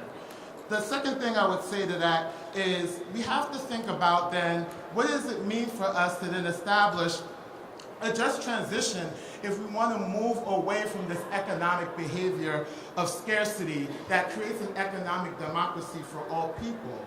And we know that capitalism really just breeds an economic behavior of scarcity because it relies on crisis. So if anyone is familiar with Hyman Minsky, who is an American economist that came out of Washington University, he talks about the financial bubble. So when folks hear on TV about the financial bubble, when you hear about the housing crisis, or you hear about the cycle of the repression that we saw in 2011 that grew out Occupy Wall Street, we're really seeing an economic behavior where folks are then displaced, right? Any kind of radical ideas around what it means to be able to build cooperative economics, there's a phase of displacement. And we saw this in Charlottesville with the long-time organizing of people like Ms. Joy, who were fighting against the redevelopment of what was happening with public housing in Charlottesville. We begin to then see a euphoria. So when there's an opportunity, a feel-good opportunity for investors to invest in a place that is disenfranchised and has been divested from, then for those who actually have the resources and money to do so, because much of it is stolen wage theft anyway, because that's how capitalism works. If you don't have a surplus, then somebody can't be at the top, and someone can't be at the top to be able to organize and make decisions to be able to move money and resources. So if we don't have that person who actually feels good about giving or being poverty pimps, then we can't move forward to be able to think about solutions. So the third piece is distress. Once we recognize that the decisions that are being made at the top are not going to be feasible or sustainable, because guess what? Capitalism relies on a market which is fragile anyway, then we go into panic, and that's the fourth phase. And so what we saw in Charlottesville, especially with white folks who were organizing in response, was the behavior of panic, of we are losing control and power.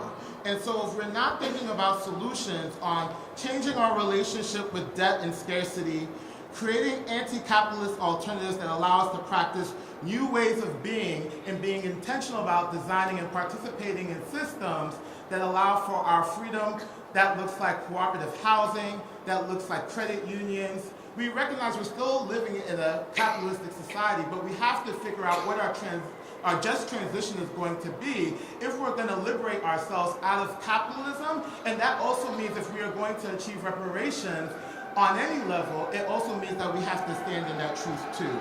And I would just say lastly, in doing so, it really means we cannot afford to privatize public goods and services and continue to commodify them. And it also means that we cannot continue to be able to sit on a platform where it is okay to then say that, I have to begin to commodify all of the different ways that I do my labor. Because then we're having a conversation of, I don't have enough, then I can't do enough, and then we're not enough to get ourselves out of the conditions that we're finding ourselves in. So I'll conclude with that, but definitely thank you.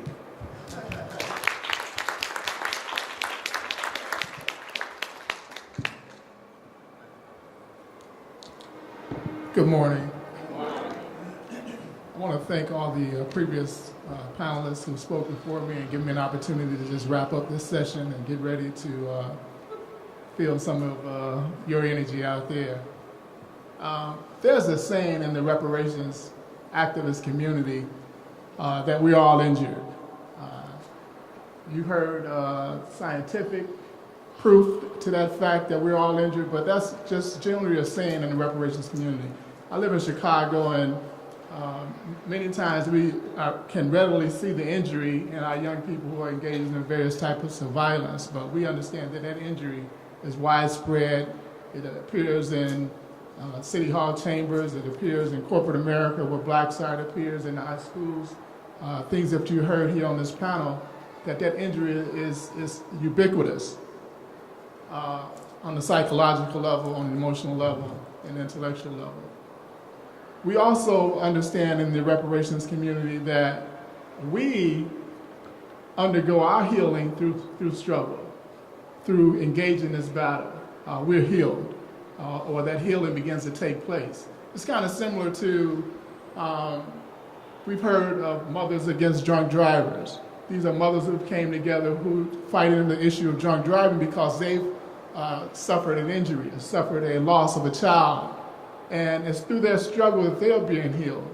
And so what NCOBRA has created is a national initiative whereby we can bring others into the struggle of reparations and also affect the healing process. And this national initiative is called Reparations Enforcement. Now, reparations enforcement is a philosophy and an action. It's a philosophy based on what took place at the World Conference Against Racism in 2001, where the international community declared that slavery, the slave trade, colonialism, apartheid, these practices that you've heard that we're speaking on today, that these practices were crimes against humanity. And crimes against humanity are the most egregious crimes that a state can commit against its civilian population. And they're raised up to the level of crimes against humanity because it is stated that all of humanity should make an effort to address these type of injuries, have an obligation. And so when this declaration was delivered at the World Conference Against Racism, Slavery, Slave Trade, and Colonialism, Crimes Against Humanity, it let us know in NCOBRA that the perpetrators of these acts are in fact criminals. And we can call them criminals today because of this declaration. And that changes the whole paradigm in our activism. No longer are we just going after institutions that had some bad behavior, that did some bad acts, but we're going after actual criminal entities. And so we can call these entities the United States government. We can call Georgetown University. We can call the Roman Catholic Church. We can call all these railroads. We can call these many teaching institutions. We can call them criminal entities in relationship to people of African descent. They might do some great things, but in relationship to people of African descent, they are in fact criminal entities. And then we can formulate a particular action to address these crimes. Now, we know about the Jewish Holocaust. At the conclusion of the Nuremberg trials, there were entities that were established to enforce and to go after these war criminals. After Durban in 2001, there was no entities established to enforce the Durban Declaration and Program of Action that stated that these acts were criminal acts, and that there was a moral obligation on behalf of all of humanity to rectify these injuries. And so we understand that since there is no international organization like the Mossad or the Israeli Federal Bureau of Investigation. It's a Jewish name for them. Since there's no international organization for African people to go after these criminals to enforce the declaration as they are in the case of the Holocaust, then we must be our own enforcers. We cannot wait on the federal government to go after corporations. We cannot wait on the federal government to go after institutions. We cannot wait on the federal government to go after these churches and other entities. We put together a book in Chicago called Reparations for Centuries of Theft of Injury, which identified Chase Bank that's operating in Chicago, that identified all these different railroads that are operating in Chicago, that identified Bank of America that's operating in Chicago, and some other entities that we determined that we would go after at certain points to enforce our human right to be repaired. Rush University Hospital was one. And so reparation enforcement begins with the process of identifying these entities that have harmed us other than the government. That's a different strategy. But identifying these entities that have harmed us, and they're everywhere. In every major city, you're going to find some entity that exists that participated in the enslavement, in the abuse, in the exploitation of African labor that resulted in the continued injuries that we face today.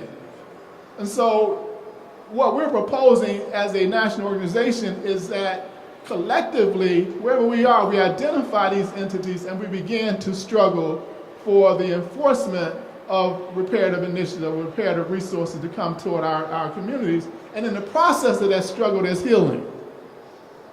And the process of that struggle is healing, and if those struggles are successful, it should also bring in resources to do other type of programmatic address of some of the injuries that we face. So after we identify these criminal entities, again, they are criminal entities in relationship to the African people, we present what is called a presentment. It's a letter or a document stating the crimes they committed, stating what it is that we determine that this entity should address in regards to resources that will affect our community in a positive manner. For instance, in Chicago, we went after Norfolk Southern Railroad. It's an entity that for 35 years during the period of enslavement and another 65 years after enslavement through the convict leasing system that was more brutal on our ancestors than what was taking place during the period of enslavement, how they injured our ancestors in that manner.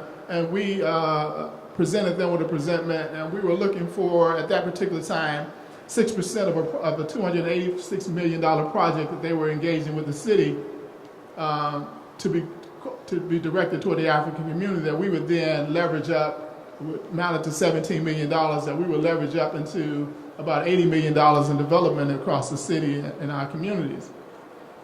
We were unsuccessful in getting that, but we were successful in forcing them to create or to retrofit all of their diesel equipment and their new diesel equipment to the tune of several million dollars, $13 million, that they were expanding their rail yard in the black community that had already had the worst air quality in the city, and with their expansion was going to decimate the air quality even more. But we were able to force them through a city benefits agreement to retrofit all of their diesel equipment and their new diesel equipment to the highest emission standards by this particular action. We went up against Rush University Hospital that had a history of robbing African graves in order to experiment on and to attract students to their university. In our presentment, Sister Lisa, our presentment was that we wanted 100 doctors over 10 years trained in transgeneration epigenetics. And so this is a way that we can specifically target healing modalities and healing programs from particular entities that have injured us. And part of this process that we call reparation enforcement, thank you. Part of this process that we call reparation enforcement is one that we think that there was a challenge in the early 2000s with the National Council of Negro Women against rap music at that particular time that they felt was misogynistic. It has taken a tremendous dive lower since that time, but we understand in the reparations community that the black inferiority complex that was impregnated into the minds of African people in the past was done through European institutions. Today has been done through African culture. And so, and most of it through our music and through some of our other creations. But there has to be a reparations enforcement challenge to the channels in which the African mind is being influenced. And so that's one of the things that we want to leave and state in this conference, that we have to engage in the struggle of reparations in order to heal, but also to get healing resources, but also in order to heal. So thank you for the opportunity.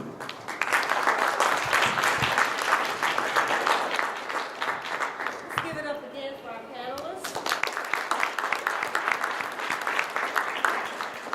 So we're going to have 15 minutes of comments, questions from you, and they will respond. We're asking you to please be disciplined.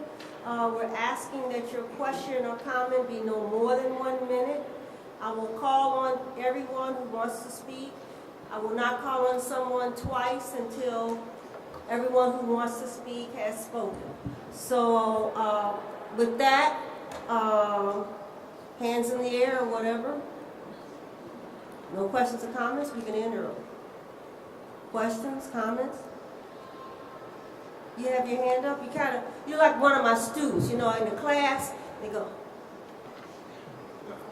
you know, like, trying to give others an opportunity. oh, no, you don't have to do that, brother. I'm gonna moderate it well. Okay, let's go. You're welcome.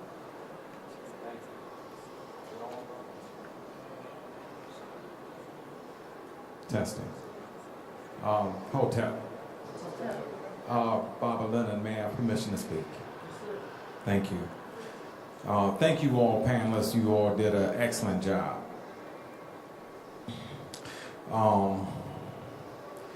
I think sometimes let me just say that enslavement with Africans started with the Arab slave trade. We often forget that, which began the bloodletting in Africa. Slave trade in the Americas started in the early 1500s, not just with British enslavement. One of the things that was an epiphany for me recently was the fact that during the segregation period, we did business with each other because we had to do business with each other, not because we wanted to do business with each other. I think that speaks to the need for the emotional emancipation and healing that we need to do in the changing of our mindsets so that we can begin to want to do business with each other so that we can garner the economic gains that we need. And whatever the means that was spoken of in doing that is very vital.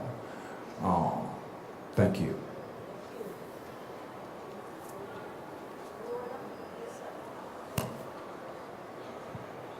Yes, I have a comment. I forgot which panelist mentioned it, but it stimulated a thought for me. My name is Annelle Williams, and I'm from Houston, Texas, and I'm so happy to be here for this 3rd annual summit. But what came up for me when someone was talking about the differences in generations, what younger generations know and older generations, what stimulated my thoughts were that we need a common thread of information in our culture that we don't have. And I remember a few years ago, someone wrote a book, I know it wasn't Friedman, it was somebody, I can't think of the person's name, that mentioned the common information that everybody needs to know in the culture. And of course it was written for the pejorative culture that we all need to know, and most of us know that stuff and know the things from our culture too. But I think it would be very important if we did that.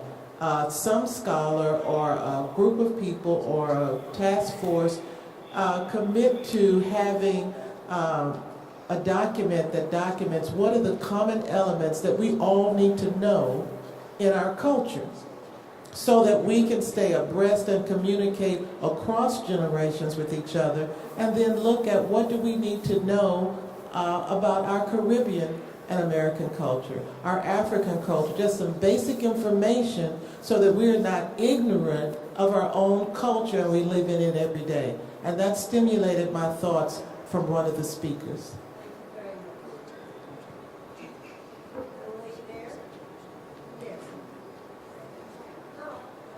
Y'all gonna let me do this or not? I'm just asking. You gonna let me do this or not? Then you give her the mic, please. Now? Yeah. So when I called on you, you decided you were gonna take my job, right? Good morning, everyone. Thank you. Good morning. You know, it brings to mind the tremendous work that is ahead of us. We had our number 45 at the United Nations during a luncheon saying to African leaders that he has a lot of friends who are coming and going to Africa to get rich. And what was appalling to me was that they seemed to sit there and they had smiles on their faces as the comment was being made. Now, someone correct me if I'm wrong. Has anything from either one of the leaders, one or a combination of them, been said or written to respond to this president's attitude about raping, and that's exactly what it is, raping the riches from our motherland for their gain? After all, we know that's what he's about, his gain, and then everything else afterward. Right. Young brother there? Thank you. Good afternoon. I had a question for our, I'm sorry, your name, I can't. Alan. Alan, you said you were speaking about us not being enough, not feeling enough through our commodity. Could you expand more on that and what you meant by that, please? So what I meant by that was that because the system of capitalism relies on the commodification of goods, services, and labor, the production and the means of that constantly puts us in a place where if I am a subordinate at a job and I'm not the person who owns the means of that production, I'm constantly going to be in a rat race to try to get myself to a place where I can feel like I have some kind of economic freedom. And in a condition like that, you'll never feel like you're enough. You'll never feel like you're good enough. You will always feel like you're having to prove something to somebody because you don't own the means of your production. And the way the society works is that only a few people can own means of production and everyone else has to be consumers. So that's what I meant by that comment. I hope it clarifies what I was trying to explain. The brother here and then the brother in the back. Brother here. Oh, you had your hand up? I didn't see you. But brother here and then her and then back. Good morning. So I had a quick question for the panel as it related to our responsibility or accountability as individuals of the Black diaspora, right? So then I understand that we're asking for, or we are speaking about reparations, which is, let's just say, what others should repay to us, right? However, I'm curious to understand what the panel's view is as it relates to what's our accountability to ourselves, right? You know, what's our responsibility? What things do we need to do differently in order to change our situation from what it is today? Or can we?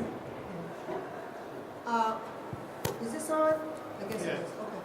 One of the things that I talked about, and I think several of us in the conversation talked about, I think Alex was specifically on that as well, is that we have to take responsibility for healing. This is the emotional reparations subject. We have to take our own responsibility. We can't just wait and point out what has been done to us, the injuries we suffered. We talked about the depression, the addiction, sorrow. My sister here added sorrow and grief, and on, the economics. So we have to take responsibility for doing that. We have to get, and Baba Leonard talked about the group that includes psychiatrists and psychologists. We have all these psychologists up here. So we have to take responsibility of identifying what the problems are and getting to the resources that are there for us. If they aren't there, working together to create them. So that's our responsibility. It's like I would tell prisoners when I did prisoner rights work. You can talk all day long, but at one point or another, you got to take responsibility for your conduct, right? So we can talk about what caused it. We can talk about all of those things that we talked about today. But in the end, if we are going to get healed, we've got to take the responsibility of going forward and organizing those things that we need on an individual and a group level to heal. I don't know if any of the other want to comment on that? Actually, there are probably many things that we need to do, but I would say embracing the reparations movement is a great start, because a lot of times we just look inward, we get stuck inward, and we get trapped in our own processes. But the reparations movement gives us a way to externalize and reach out towards something proactive to make a change. And in so doing, if you really embrace the idea that we ought to have an atonement for what happened, it allows you to kind of understand yourself better in this whole process. And I think it is healing. And so that's kind of one of my responses. Yeah, I agree with the brother, and I want to just say that as a member of, a longtime member of NCOBRA, I certainly am 1,300% behind the reparations movement. On the other hand, your question is most appropriate, my brother. We are at a stage of our development where we know how to do for ourselves. I'm a Marcus Garveyite from that perspective. I think we should be doing for self. And let me give you some concrete examples of what we're doing right now. Hurricane Katrina devastated Houston. It devastated Port Arthur, Orange, Beaumont. Now you know what happened across the country. You know what's happening in the Caribbean. We didn't stand by and wait for FEMA and the American Red Cross to mobilize. We mobilized. When I say we mobilized, we have an organization called the All Heals Mental Health Alliance. It's comprised of the organization you heard me reference earlier. And what we're doing in Houston, we have a center, and the sister from Houston knows what I'm talking about, Shape Community Center, and that's our focus of operations for Houston.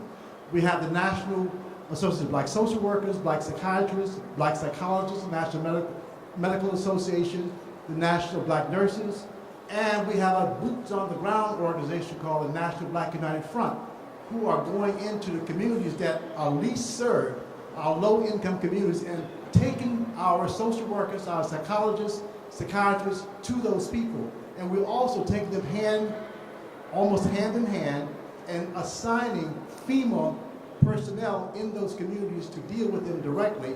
And they're coming as a result of us telling them, not them telling us, we're telling them where to go. I think this is, in my humble opinion, a model that can be replicated across the country. We did the same thing when Hurricane Sandy hit New York. We mobilized 21 black professional healing organizations, and we chose 3 black communities, 1 in Queens, 2 in Brooklyn that are predominantly black and African American and Caribbean. And we had those organizations on the ground providing the healing services that our people are so traumatized from. I'll make this last comment. The reason this is so important is that when hurricanes and other major disasters occur, our children are really the ones who are most traumatized. If you remember what happened with Katrina, is happening now with Irma and others. The minute it gets cloudy, children run under the table. So we must be armed with healing circles that will heal them and take them forward. I'm going to stop right there. Okay. This sisters, then I'll take one more. Anybody else? Okay, one behind. No. Good morning, family. Okay. Good morning, family. I'm Ginger Underwood from the Pittsburgh Justice Collaborative. And I have a son who's an artist, and he's in the movement but he posted a question, and for the millennials, things look different. He says, question of the day, does the black community have morals, values, and principles that are indicative of black people, black culture? I ask this question because when tragedy happens in our community, it often seems like nobody knows what to do because everybody wants to do something different. Black person gets murdered, some people want to march, some want to get the police involved, some want to take matters into their own hands, some don't care because it didn't happen to a person they know, etc. It's just disturbing because on a mass level, I see that we don't know what we care about. Everything is really about individuality. But there is this facade that we look at each other like family, which is really not the case. I think we would have a truer sense of community if we had morals, values, and principles to live by. And pretty much the responses are from his peers. But, you know, I did post because he tagged his mom.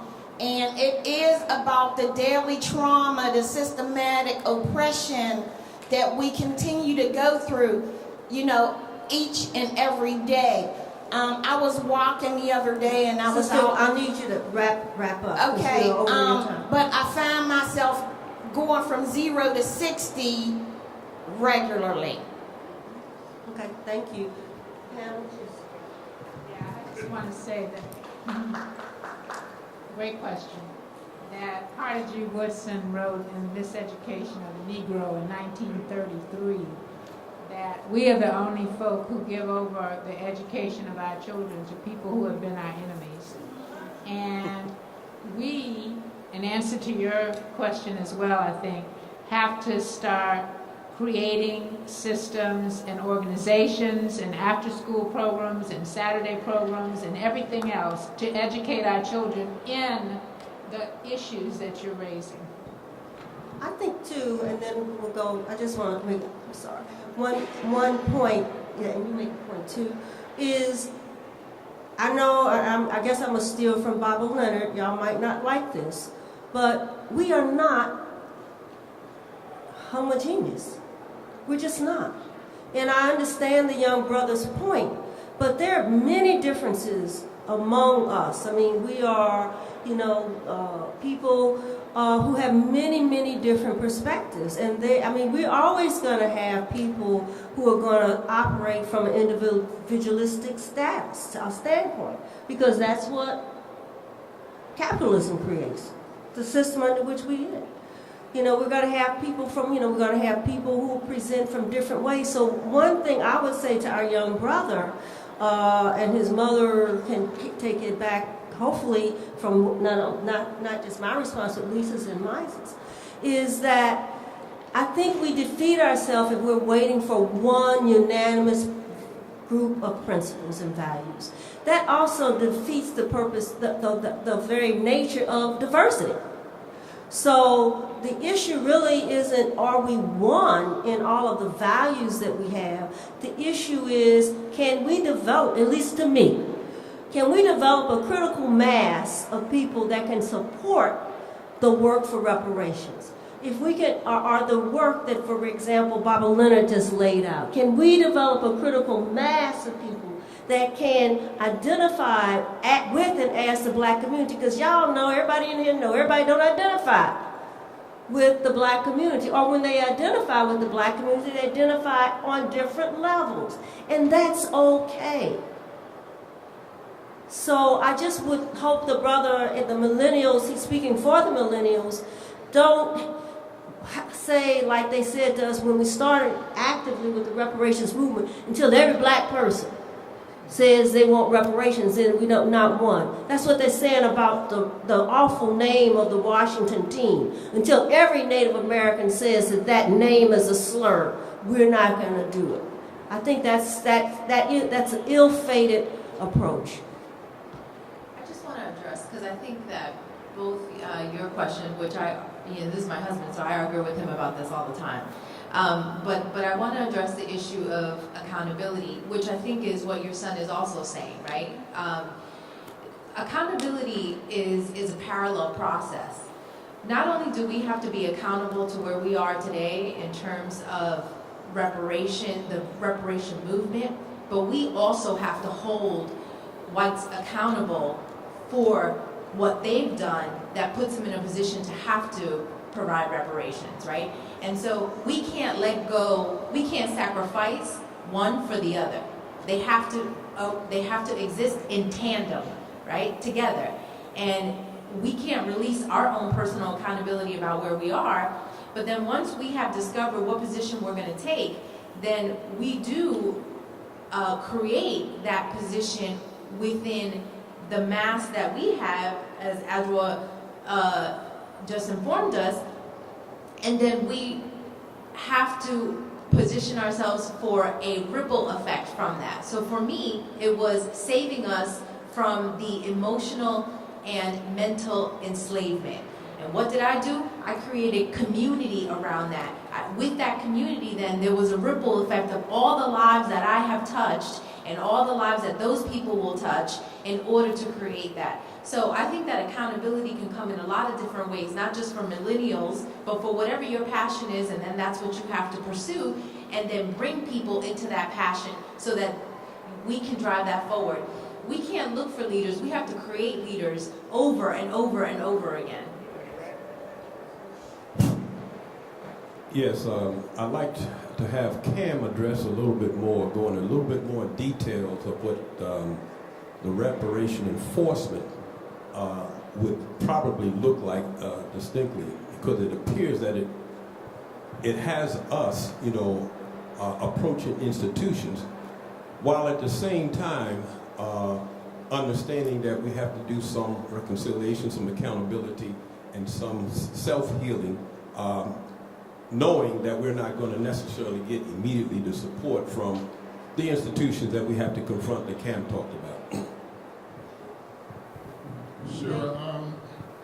Part of the reparation enforcement piece that I failed to get into was how we engage in direct action against these entities. In the 60s, there were picketing, there were boycotts, there were takeovers, there were even some actions that were considered not legal at the time. So in engaging these entities, we do whatever it takes to bring them to the negotiating table. And not all of them will come willingly, but the thing is to get them to the negotiating table and attempt to produce a win-win outcome. It is always with the intent to produce a win-win outcome to deal with that toxic taint that Professor Doctor just spoke of.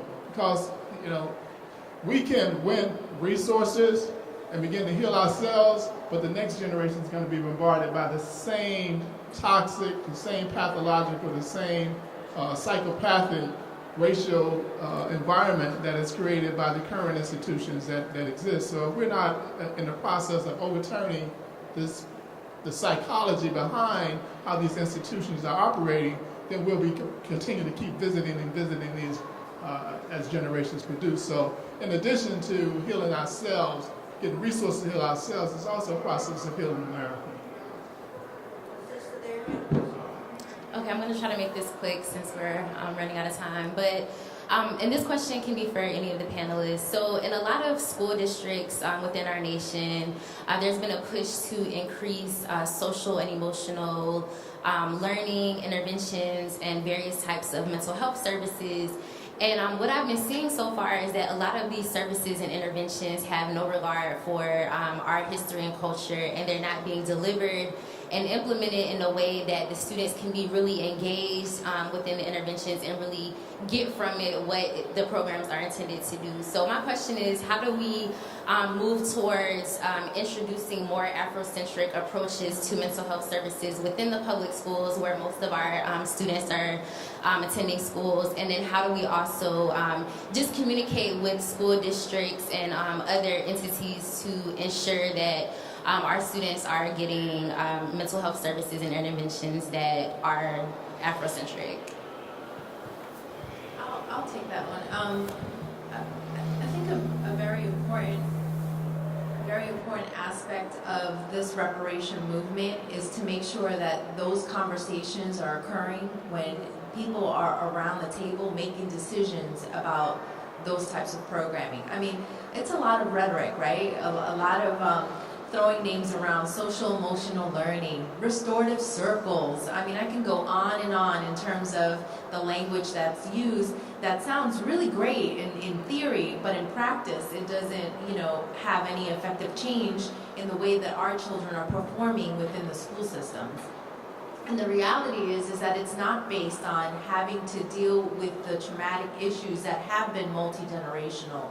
Instead, it's just a lot more talk about, how traumatized they are. So one of the things that I think is so important is that if you are in a school district where you feel you can take on this agenda in terms of reparation, is start to have the conversation where you're negotiating how you can embed part of the Afrocentric view in these social emotional learning environments, in these restorative circles, those restorative practices, right? That's part of the negotiation that needs to go on in order for this to happen and how reparation can occur. I'll give you a very quick example and then move it on. Not too long ago, I was doing a talk in an institution, I live in New Haven, Connecticut, of higher learning. And one of the things that I was doing is they asked me to come and do a cultural diversity talk. I love those, right? Because no one really wants to talk about diversity. But I'm going to take it there if you bring me, and you got to know that. And so I started talking about that brick by brick. The building that I was in was built by my enslaved African ancestors that created this space that now we sit in, right? And they didn't like that. You should have seen the audience, right? But the idea is that the reminders have to happen. We can't talk about cultural diversity until we have an understanding, until they have an understanding that what we're taking it back to is that we know, recognize, and understand, and we're going to hold you accountable to knowing that brick by brick, I know I'm standing here and my ancestors built this, not you. So now a reparation conversation can begin when I put that on the table as I'm doing those talks.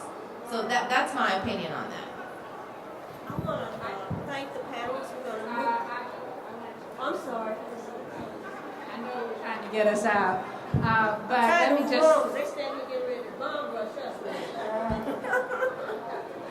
I just wanted to say the reason why I push to say that we need to organize parents is because often those are the folk who have the strength in numbers to be able to affect change. One of the things that we have to, I will repeat, insist on is that the people we bring in, and parents can be informed about this, are steeped in African American scholarship. And if they aren't, they don't need to be there with our children. They can go work with their kids if they want to, but for African American kids, we need people who are steeped in African American scholarship. I want to thank the panelists again, thank Enola and Lou for inviting us to be here. Just to wrap up, we've heard various layers of healing and methodologies of healing, from individual healing that's needed among Black people to collective healing to working on an organizational level. And I want to echo what Brian and Cam said, is that one big way of healing all of our communities is not only to take individual responsibility, but to take responsibility, I'll start over. To take responsibility on group level, on a collective level, on a community level, to heal our communities through action. Because it's only the fight to win, to resist, and to win reparations that we will really be healed, to stand up for our needs and our rights. Thank you.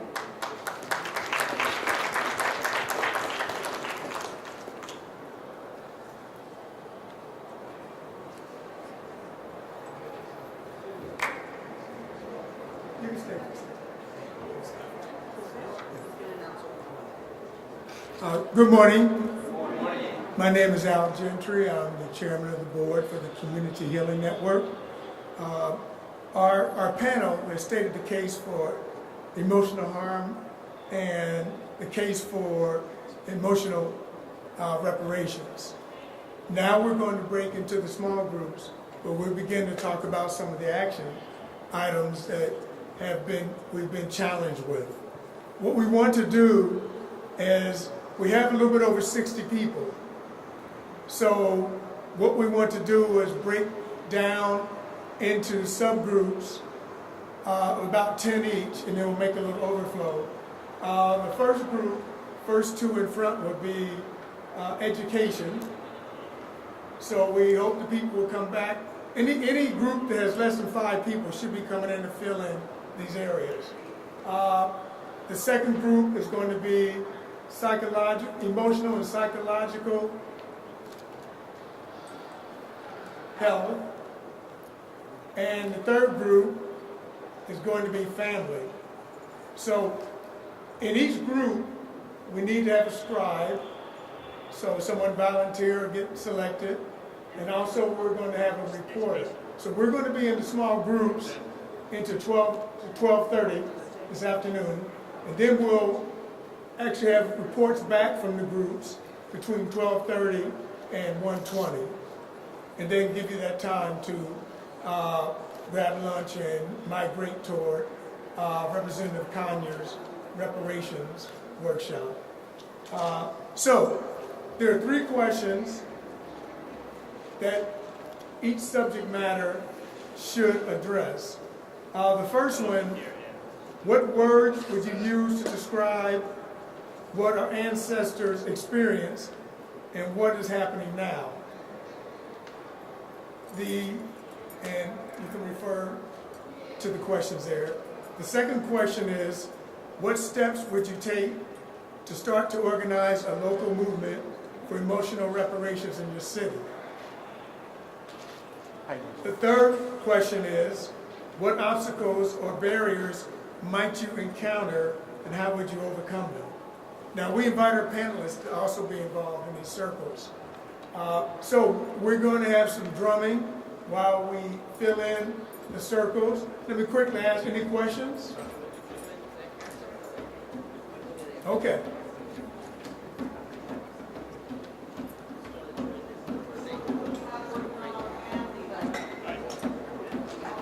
Anyone interested in education?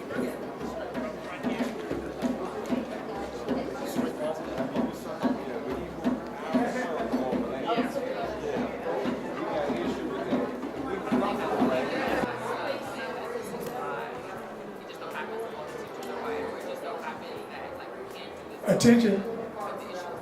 Okay. Thank you for all the participation in each group. Now we're going to have the groups report out. Have you selected someone to be a reporter? We got one more brother needs to check in. Okay.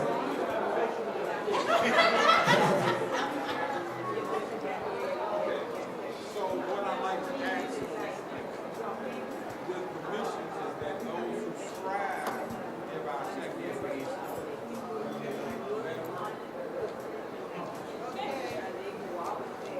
So who's going to report?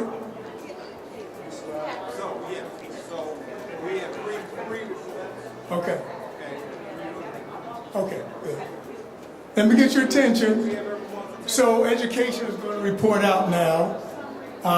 Pick your scribe. In fact, they're reporters. They're going to have 3 reporters. So however you want to deal with it. Okay, for the Education Committee, our first question, how would you tell the story of the emotional and psychological harm inflicted on our ancestors, on us, and on our children? We said we would start at the beginning of our story before pre-colonial Africa. We would cover the origins in Africa, the horrors of the Middle Passage, the enslavement period, and the systems of miseducation. There were several good books that were recommended that could be used, Segu, and didn't get the artist, but covers the history of the Kingdom of Timbuktu, fiction based on fact, and Carter G. Woodson, The Miseducation of the Negro. We would also do a brief synopsis on education in Africa and how other nations came to Africa from around the world to learn. Create healthy images for all children, especially so that they can see the images from history. To properly educate teachers and adults who teach our children. To form book circles for teachers. Education should be conscious at all times. To review education systems and make sure our outcomes are clear. Example, using the style of the Rites of Passage program. We will also try to focus on telling the whole story, which is a big story when we look at African people on the African continent and on over 110 nations around the world. To teach in ways that people can learn, realizing that not everyone learns in one way. Making sure emphasis is placed on educating the parents. Taking time to really teach about life and skills and things we did and build during the enslavement period. To focus on how we were skilled and hardworking. To help youth be able to connect to the broad skills we utilize to develop institutions and nations around the world. Our goal is to make our children feel comfortable with blackness, greatness, and skills despite enslavement. To process emotional trauma we experience and critically process how it affected us. To tell the story with and connect the past with the future. So we can see a system of violence that from the past that connects all the way to the current shootings and imprisonment that happens. There's some excellent books. I wrote the name The Warmth of Other Suns by Isabel Wilkerson that uses human stories to explain what happened in the slave period and bring it all the way up to the year 2000, 2010 to explain why housing codes and other things are still as they are. Use multimedia to teach, example art, spoken word, and speakers who got caught in the system but prevail. We have lots of people who can be inspiration to our youth. To uplift the definition of education and at the same time redefine it and make sure those definitions look at the notions of white supremacy and white dominant culture. Once our kids know who they are, many people feel that some of the psychosocial issues will disappear. So then it's a very important concept to try to teach them as well as their parents. To give our children a voice so that they realize that they're worthy and can tell their own stories, that it is part of the living history. And then to brainstorm ways to creatively teach children about justice, injustice, and domination. So for the second question, how would you build a local movement for emotional reparations in your community?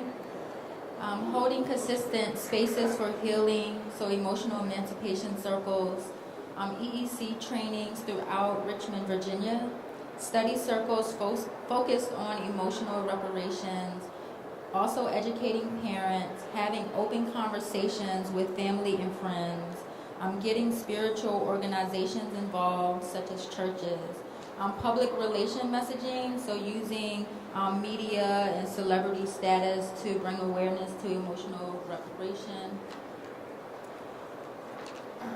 EEC for African educators, building networks, offering, again, workshops for parents, PD for professional development for teachers around emotional reparations, and holding and hosting book clubs and circles. And for our third question, what obstacles might you expect and how would you overcome them? We looked at, we viewed internalized negative self-view from African or Black school administrators as a significant obstacle. We looked at needing to take advantage of, well, some of these are solutions more, but taking advantage of diversity programs and institutions that kind of specialize in having these identity-based silos that which amount to kind of safe spaces where you can go in and do some work. One obstacle is that leadership in the school system is often ephemeral, doesn't last very long. People don't stay in power very long unless you have a power base. There is an underrepresentation in schools of principals and teachers of color. The trauma responses are quite significant among child learners. That is a significant obstacle.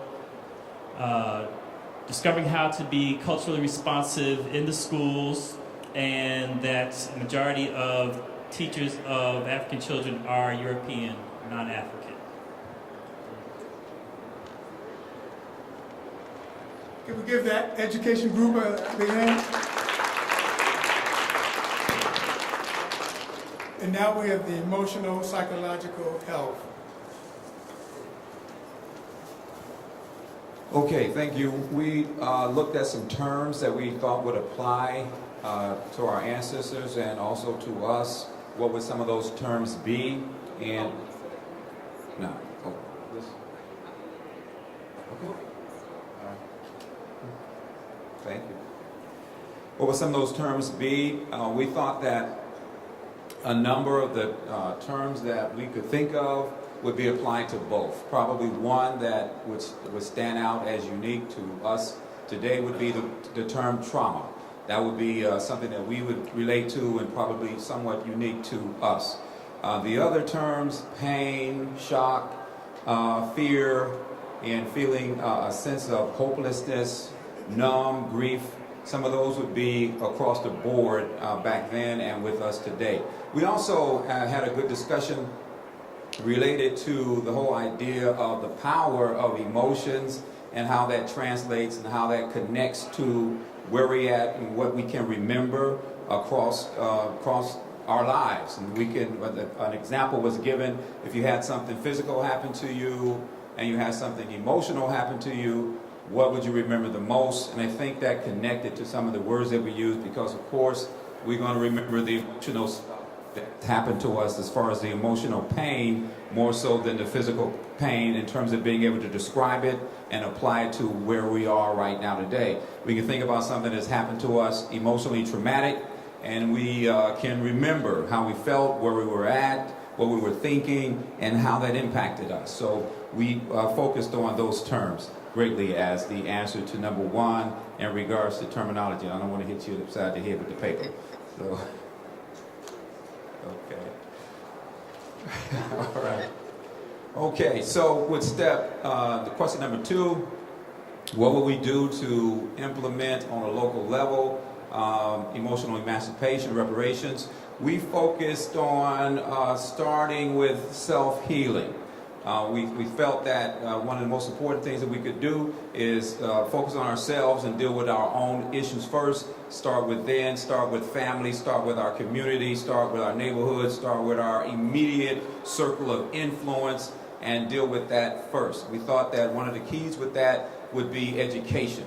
That for us to have some education of our history, who we are as a people, and to really have an understanding of that and be rooted and grounded in that before we start to go out and try to impact others. One of the ways that we talked about being able to impact others is have places and spaces for healing, and create those cultural centers, healing centers, having places within the community where people can go and we can really dig into these terms and apply what we're understanding and learning to us as a people. We talked about mentorship and the importance of being able to have that one-on-one kind of contact. A lot of times we have spaces, and some of those spaces are a barrier for some people because they're just in one area, and you have to go to that area to be impacted. So we want to have some understanding of the necessity of being able to transmit those concepts to people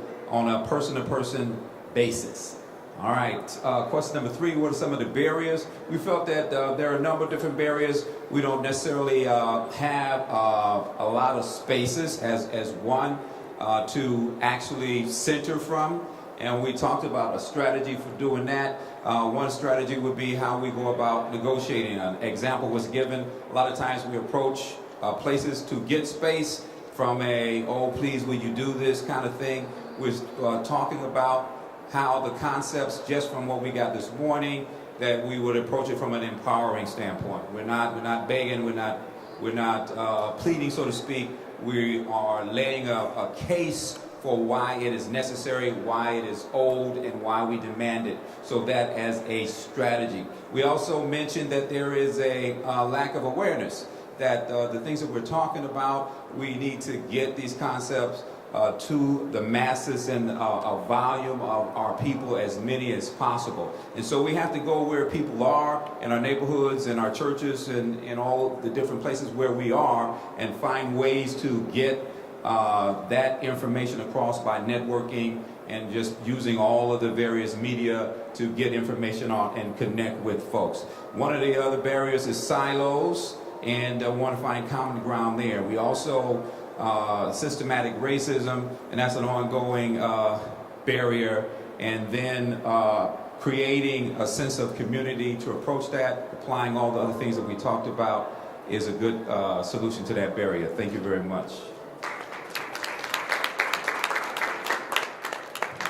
Thank you for that report from the Emotional and Psychological Health Circle. Who is going to report for family? Good afternoon, everybody. All right. So, in terms of family, we've come up with, I would say, a vast list of things that family in itself, first and foremost, describing family, what that means, because there's not specific, mom, dad, and 3 kids in terms of the black family. We see family as community, right? Because we all are the family. So first and foremost, in terms of a marketing campaign strategy to identify in terms of the first, how would you tell the story of the emotional and psychological harm inflicted on our ancestors, on us and our children. So we need to have a strategy that's going to disseminate the information, that it's not just going to be in silos, that it can be a national understanding, a national movement, so then we can take action. Because, having just the information and, again, we're here as the converted, we know, but we need to have this information put onto the community so that it can continue to reverberate. So it's very important. So we identified conflict resolution, and just having a sense of conflict resolution that's relevant and effective for the dynamic that we are in. Also, the identifying the indoctrination and what that means, how that trauma has been indoctrinated over the generations, intergenerationally and continually manifesting itself also. So we talked about the negative messages, and seeing and hearing those negative messages and being aware of it. We talked of the rite of passage and the lack thereof, the cultural hijacking of what's happened, again, in terms of that intergenerational trauma, and the normalization of what's taking place over the decades and the years. 2 seconds, no. So we looked at the terrorism that's taking place within our communities, right? And identifying that and seeing it for what it is, right? And having it spoken from our lens, not from somebody else's lens or the oppressor's lens. The dehumanization, the coercion that the family has undergone, the multiple layered trauma that has taken place. Okay, you've got one more before, okay. So we also looked at the grief and the mistrust which has resulted from the intergenerational trauma, the erosion of cultural identity, so the family rituals that have, dissipated over the years, and the family roles. So the learned detachment and the parental insecurity, and also where there's lack of spirituality. And we looked at, in terms of family and what has happened, the promiscuity that has been, I guess we've got that connotation attached to our families, and this identifying again where it's come from. Who said we're promiscuous? Is it the people who had raped our sisters that are saying we're promiscuous, right? So identifying and as we say, calling a pot or whatever, what is it? Calling a spade, or who's calling the pot black, right? So we're looking at also the racial divide in terms of the divide and conquer, and just the racial stratification within our own communities. Again, the normalization of what's happened, the Willie Lynch syndrome, and also now becoming dependent on like the welfare systems and quote unquote the slave masters to do for us, right? So just identifying everything and making sense of it. So as a result also we've had a disproportionate amount of miscommunication and lack of understanding, and also the desocialization of our communities and of our family elements in a sense. So we also identified there's been a disappearance of eldership, and as the residual harms happens, there's vulnerability, there's mistrust, and there's a sense of not being genuine that often resonates within our communities. All right, you got it? All right. So in terms of question number 2, how would you build a local movement for emotional reparations in your community? So we would identify those traumas, we look at multiple solutions, we embrace diversity of the community, we look at multiple means of communication, so that being whether it be social media, whether it be each one teach one. We also look at having the courage to do the work, and practicing empowerment and modeling behavior, coming up with curriculums for family and having like a family contact in the sense of whether it be Sunday dinners or whatever the case may be, something that we are going to start rituals again. Community outreach, and I think again that marketing aspect is huge because the more we disseminate, the more awareness is out there, the more we get it out. So learning our history and the real history that's taken place, and identifying solutions, targeting institutions which caused our injury, and Ubuntu, and I'll let my brother describe that a little bit more, but teaching Afrocentric principles. So also, what we need to do also is lobby and use our economic power to boycott institutions that have caused this injury, and also having an environment so you can weigh in, because before you buy in, you have to weigh in. You have to see where your commonalities stay.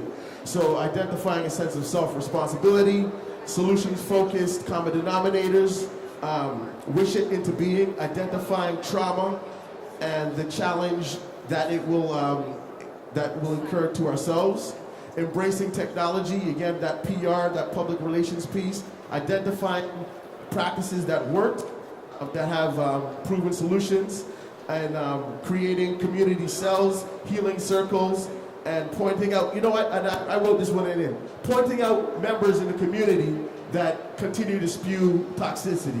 So whether it be rappers or whether it be people who are, holding down the mainstream, that we have to hold accountable. So if it's not going to be right for us, if you're going to be pure poison, we need to take you out. And I'm not saying like literally. We cannot endorse you. We cannot do anything that's going to be poisoning our children to think this is okay.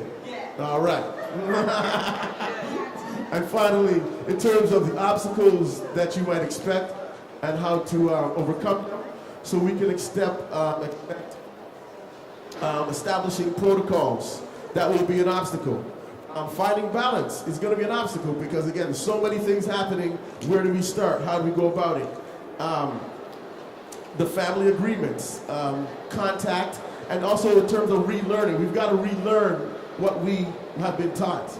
The power of positive language. We need to, use positive affirmations. If you can act it, you can say it, you can say it, you can do it. All right. And we have to engage in relevant dialogue and reparation talk at the family level.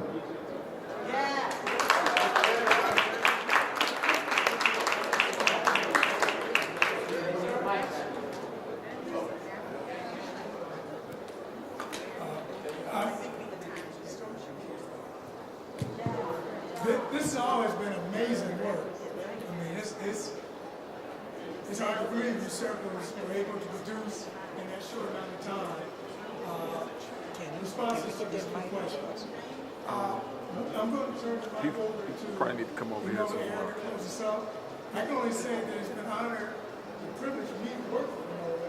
She's the founder and the president of the Community Healing Network. It was her. Not hearing you. Ideals. You can't hear me? Right. Talking to the mic. Hello? Oh, yes. Okay, better?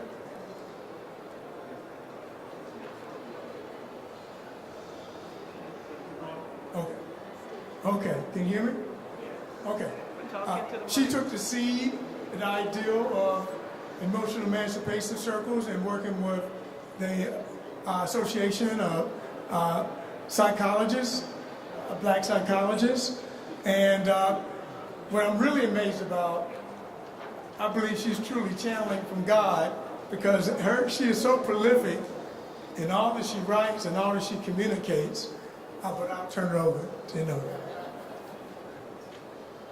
He's right in saying that it's from God.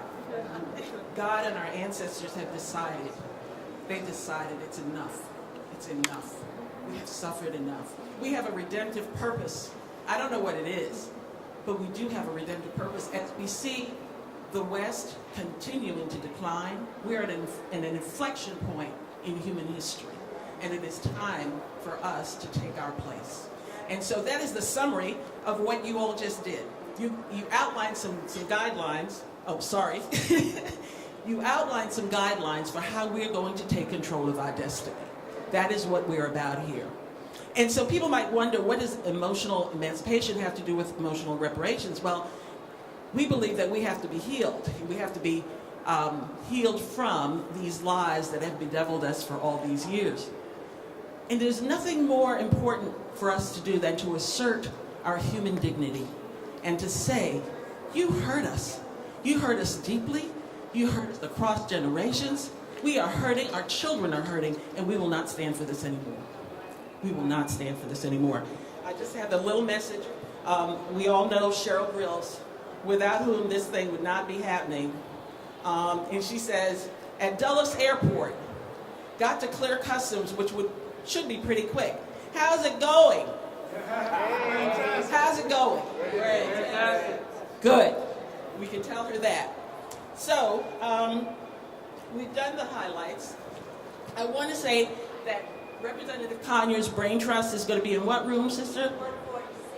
146 at 3 o'clock. Okay, 146 in the other building at 3 o'clock. Please join us over. Oh, sorry, 147. Please join us there. And please join us as well at 5:30 at the Saints Paradise Cafeteria, which is just the next street, M Street, and then just a half a block to 601A M Street Northwest. We will be presenting Community Healer Awards to Barbara Leonard, who's here. If you would raise your hand, Baba, thank you. And as well, Ron Daniels and Sister Margaret Powell, our Volunteer of the Year. Sister Erica Totten, who was here, I think she's gone.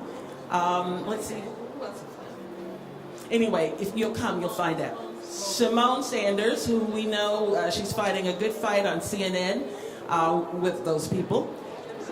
And Baltimore Ceasefire, an organization that dares to dream about peace in the neighborhoods of Baltimore. And Woundworks, an organization that is using arts and creativity to heal our community. I want to thank you very much. I want to thank our panel. I want to thank you, Sister Adjoa, well, see, the way it happened was, I talked to Baba Leonard, heard what we were doing, and he said, well, you can't go and do this without Sister Adjoa. And of course, he was right. The beauty of the All Healers Mental Health Alliance, which is what Baba talked about, is that we are talking to each other every 2 weeks on Sunday night.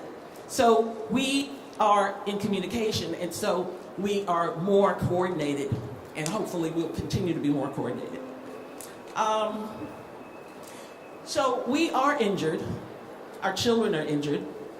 But think about how much we have accomplished as a people all around the world being injured. With this burden, with these wounds, we have still accomplished so much. So think how much we will be able to accomplish once we take this time to do the healing.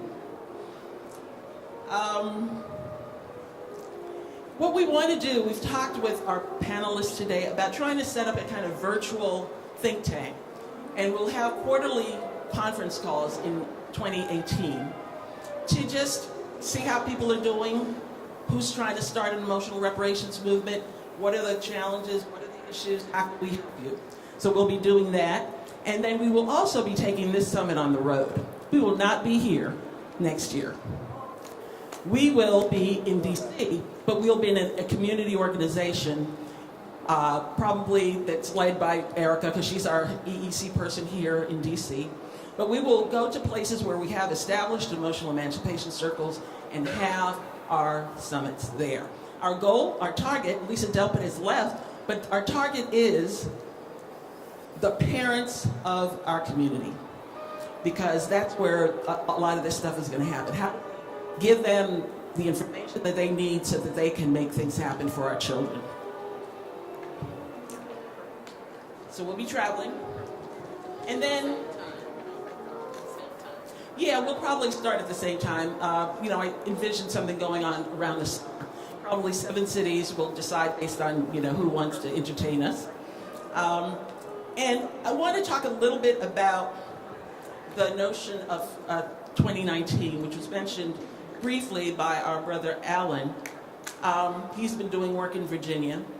Virginia is actually ground zero in the United States for the lies of white superiority and black inferiority. That's where it was we know this, right? From the law, from reading Judge Higginbotham's book, that it was in Virginia that the precept, as he called it, of white superiority and black inferiority was developed, nurtured, flourished by, the leading proponent of it, Thomas Jefferson, about which I will say no more.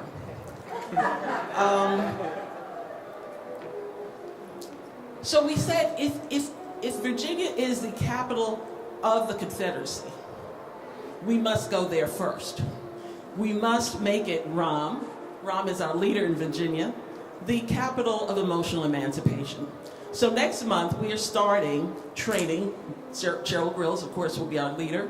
We're starting training to train a kind of critical mass of emotional emancipation circles people in Virginia, so that by 2019 it's going to be hopping, and Virginia will be the lead, and it will be the way that we come to a critical mass of black people, because we set this deadline of 2019. Why? Because I heard a video by Rosa Parks where a white man was talking to her after the action that she did in December of 1955. And he said, "What do you Negroes want?" She waxed poetic about dignity, integrity, and all these wonderful things. And then he said, "Well, how long do you think it's going to take?" And she said, "I have absolutely no idea." With no disrespect to her or to the civil rights movement, this is what you get when you don't sign, you don't agree on a deadline. And so we decided that we were going to get a deadline. We were going to set a deadline for us. Whether we reached it or not, we would be doing all the work to try to reach it. Like Zora Neale Hurston said, "Mama exhorted us to jump at the sun." We might not get there, but at least we would get off the ground. But we think we have a very good chance of engaging a critical mass of black people in this world, not just in the United States, in this world by the year 2019. We've got operations in South Africa. Cheryl's just coming back from great news about EECs in South Africa. We've got in the United Kingdom 3 cities. In Cuba, we have Havana. So we're going to make it. We are sure of that. I'll close by saying that, we have a certain tendency around holidays where we say, "Gee, we have come a long way, but we have such a long way to go." This is why you need a deadline. We cannot continue to project that we're going to be surviving people into eternity. We deserve to be flourishing people, and we deserve to set a deadline that is solid, that keeps us moving forward. As Maya Angelou says, we are the hopes and the dreams of the enslaved. We have everything that we need. We are well educated. We have incredible technology. And our ancestors and our children are waiting for us to get this work done. I want to turn it over to Ram, and please thank Ram for giving us drums to feel by. And he's gonna, and I'm sorry.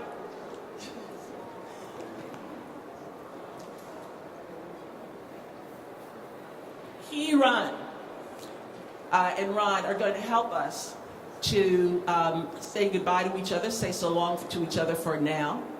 And then we will see you in your respective communities next year. And we will invite you to Virginia, Richmond, the capital. Well, if Virginia, my husband says if Virginia was the capital, Virginia was hell, Richmond was the capital of hell. We're going to turn it into the capital of emotional emancipation. And we invite you to come with us in August, around August 20th of 2019, when you will see, and our ancestors and our children will see.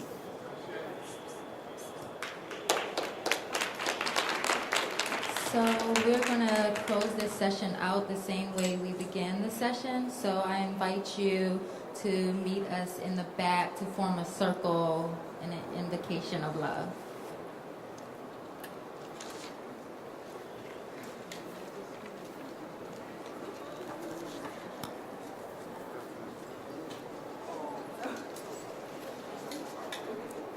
Oh, I just want to say, I want you to meet our sister from Trinidad, because this is the international movement. Any other people representing Ireland? I represent Panama. Anybody else? Any other places? All right. And we know that Alan was from, his origins are in Ghana. So, okay, just wanted to say that.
Oh, that was a beautiful vibration. So we're gonna go around in the circle and just give one word, one or two words about what emotional emancipation means to you. You can make it 3 words, but that's it. So 1, 2, or 3 words. And emotional emancipation, in one word, means to me is freedom.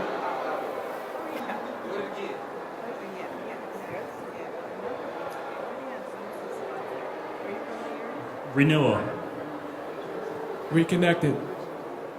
I'm going to use all 3. Restoration, inspiration, and rejuvenation. Rejoice. Power. Truth. Ancestors. Freedom. Strength. Empowerment. Awareness. Love. Liberation. Happiness. Community. Empowerment. Personal Black liberation. Health. Excuse me, I'm just traveling the microphone. Oh. She raised her hand. Wellness.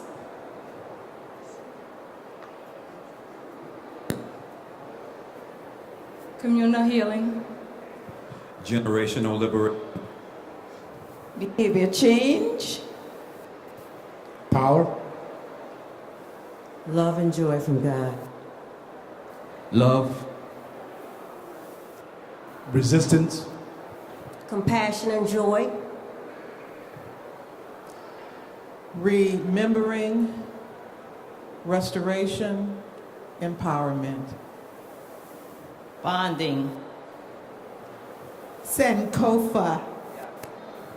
Self-love. Hours of prayer. Infinite peace. Blossoming from strength. Empowerment and freedom. Purpose. Strength and focus. Knowing and being who we are. Wholeness and joy. Noble integrity. Noble. Unadulterated freedom. African-centered consciousness. Peace. Hopeful.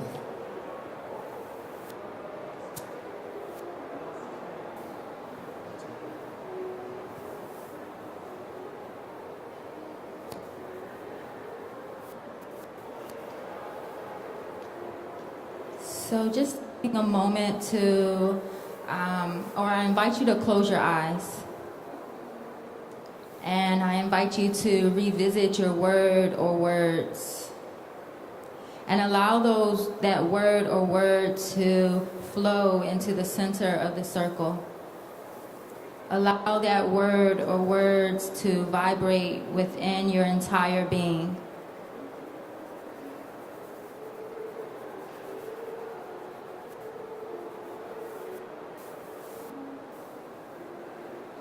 Take a deep breath in through the nose. And as you exhale, collectively letting go through the mouth. And we'll breathe away twice more. Deep in through the nose. Taking a collective exhalation through the mouth. And once more, in through the nose. And out.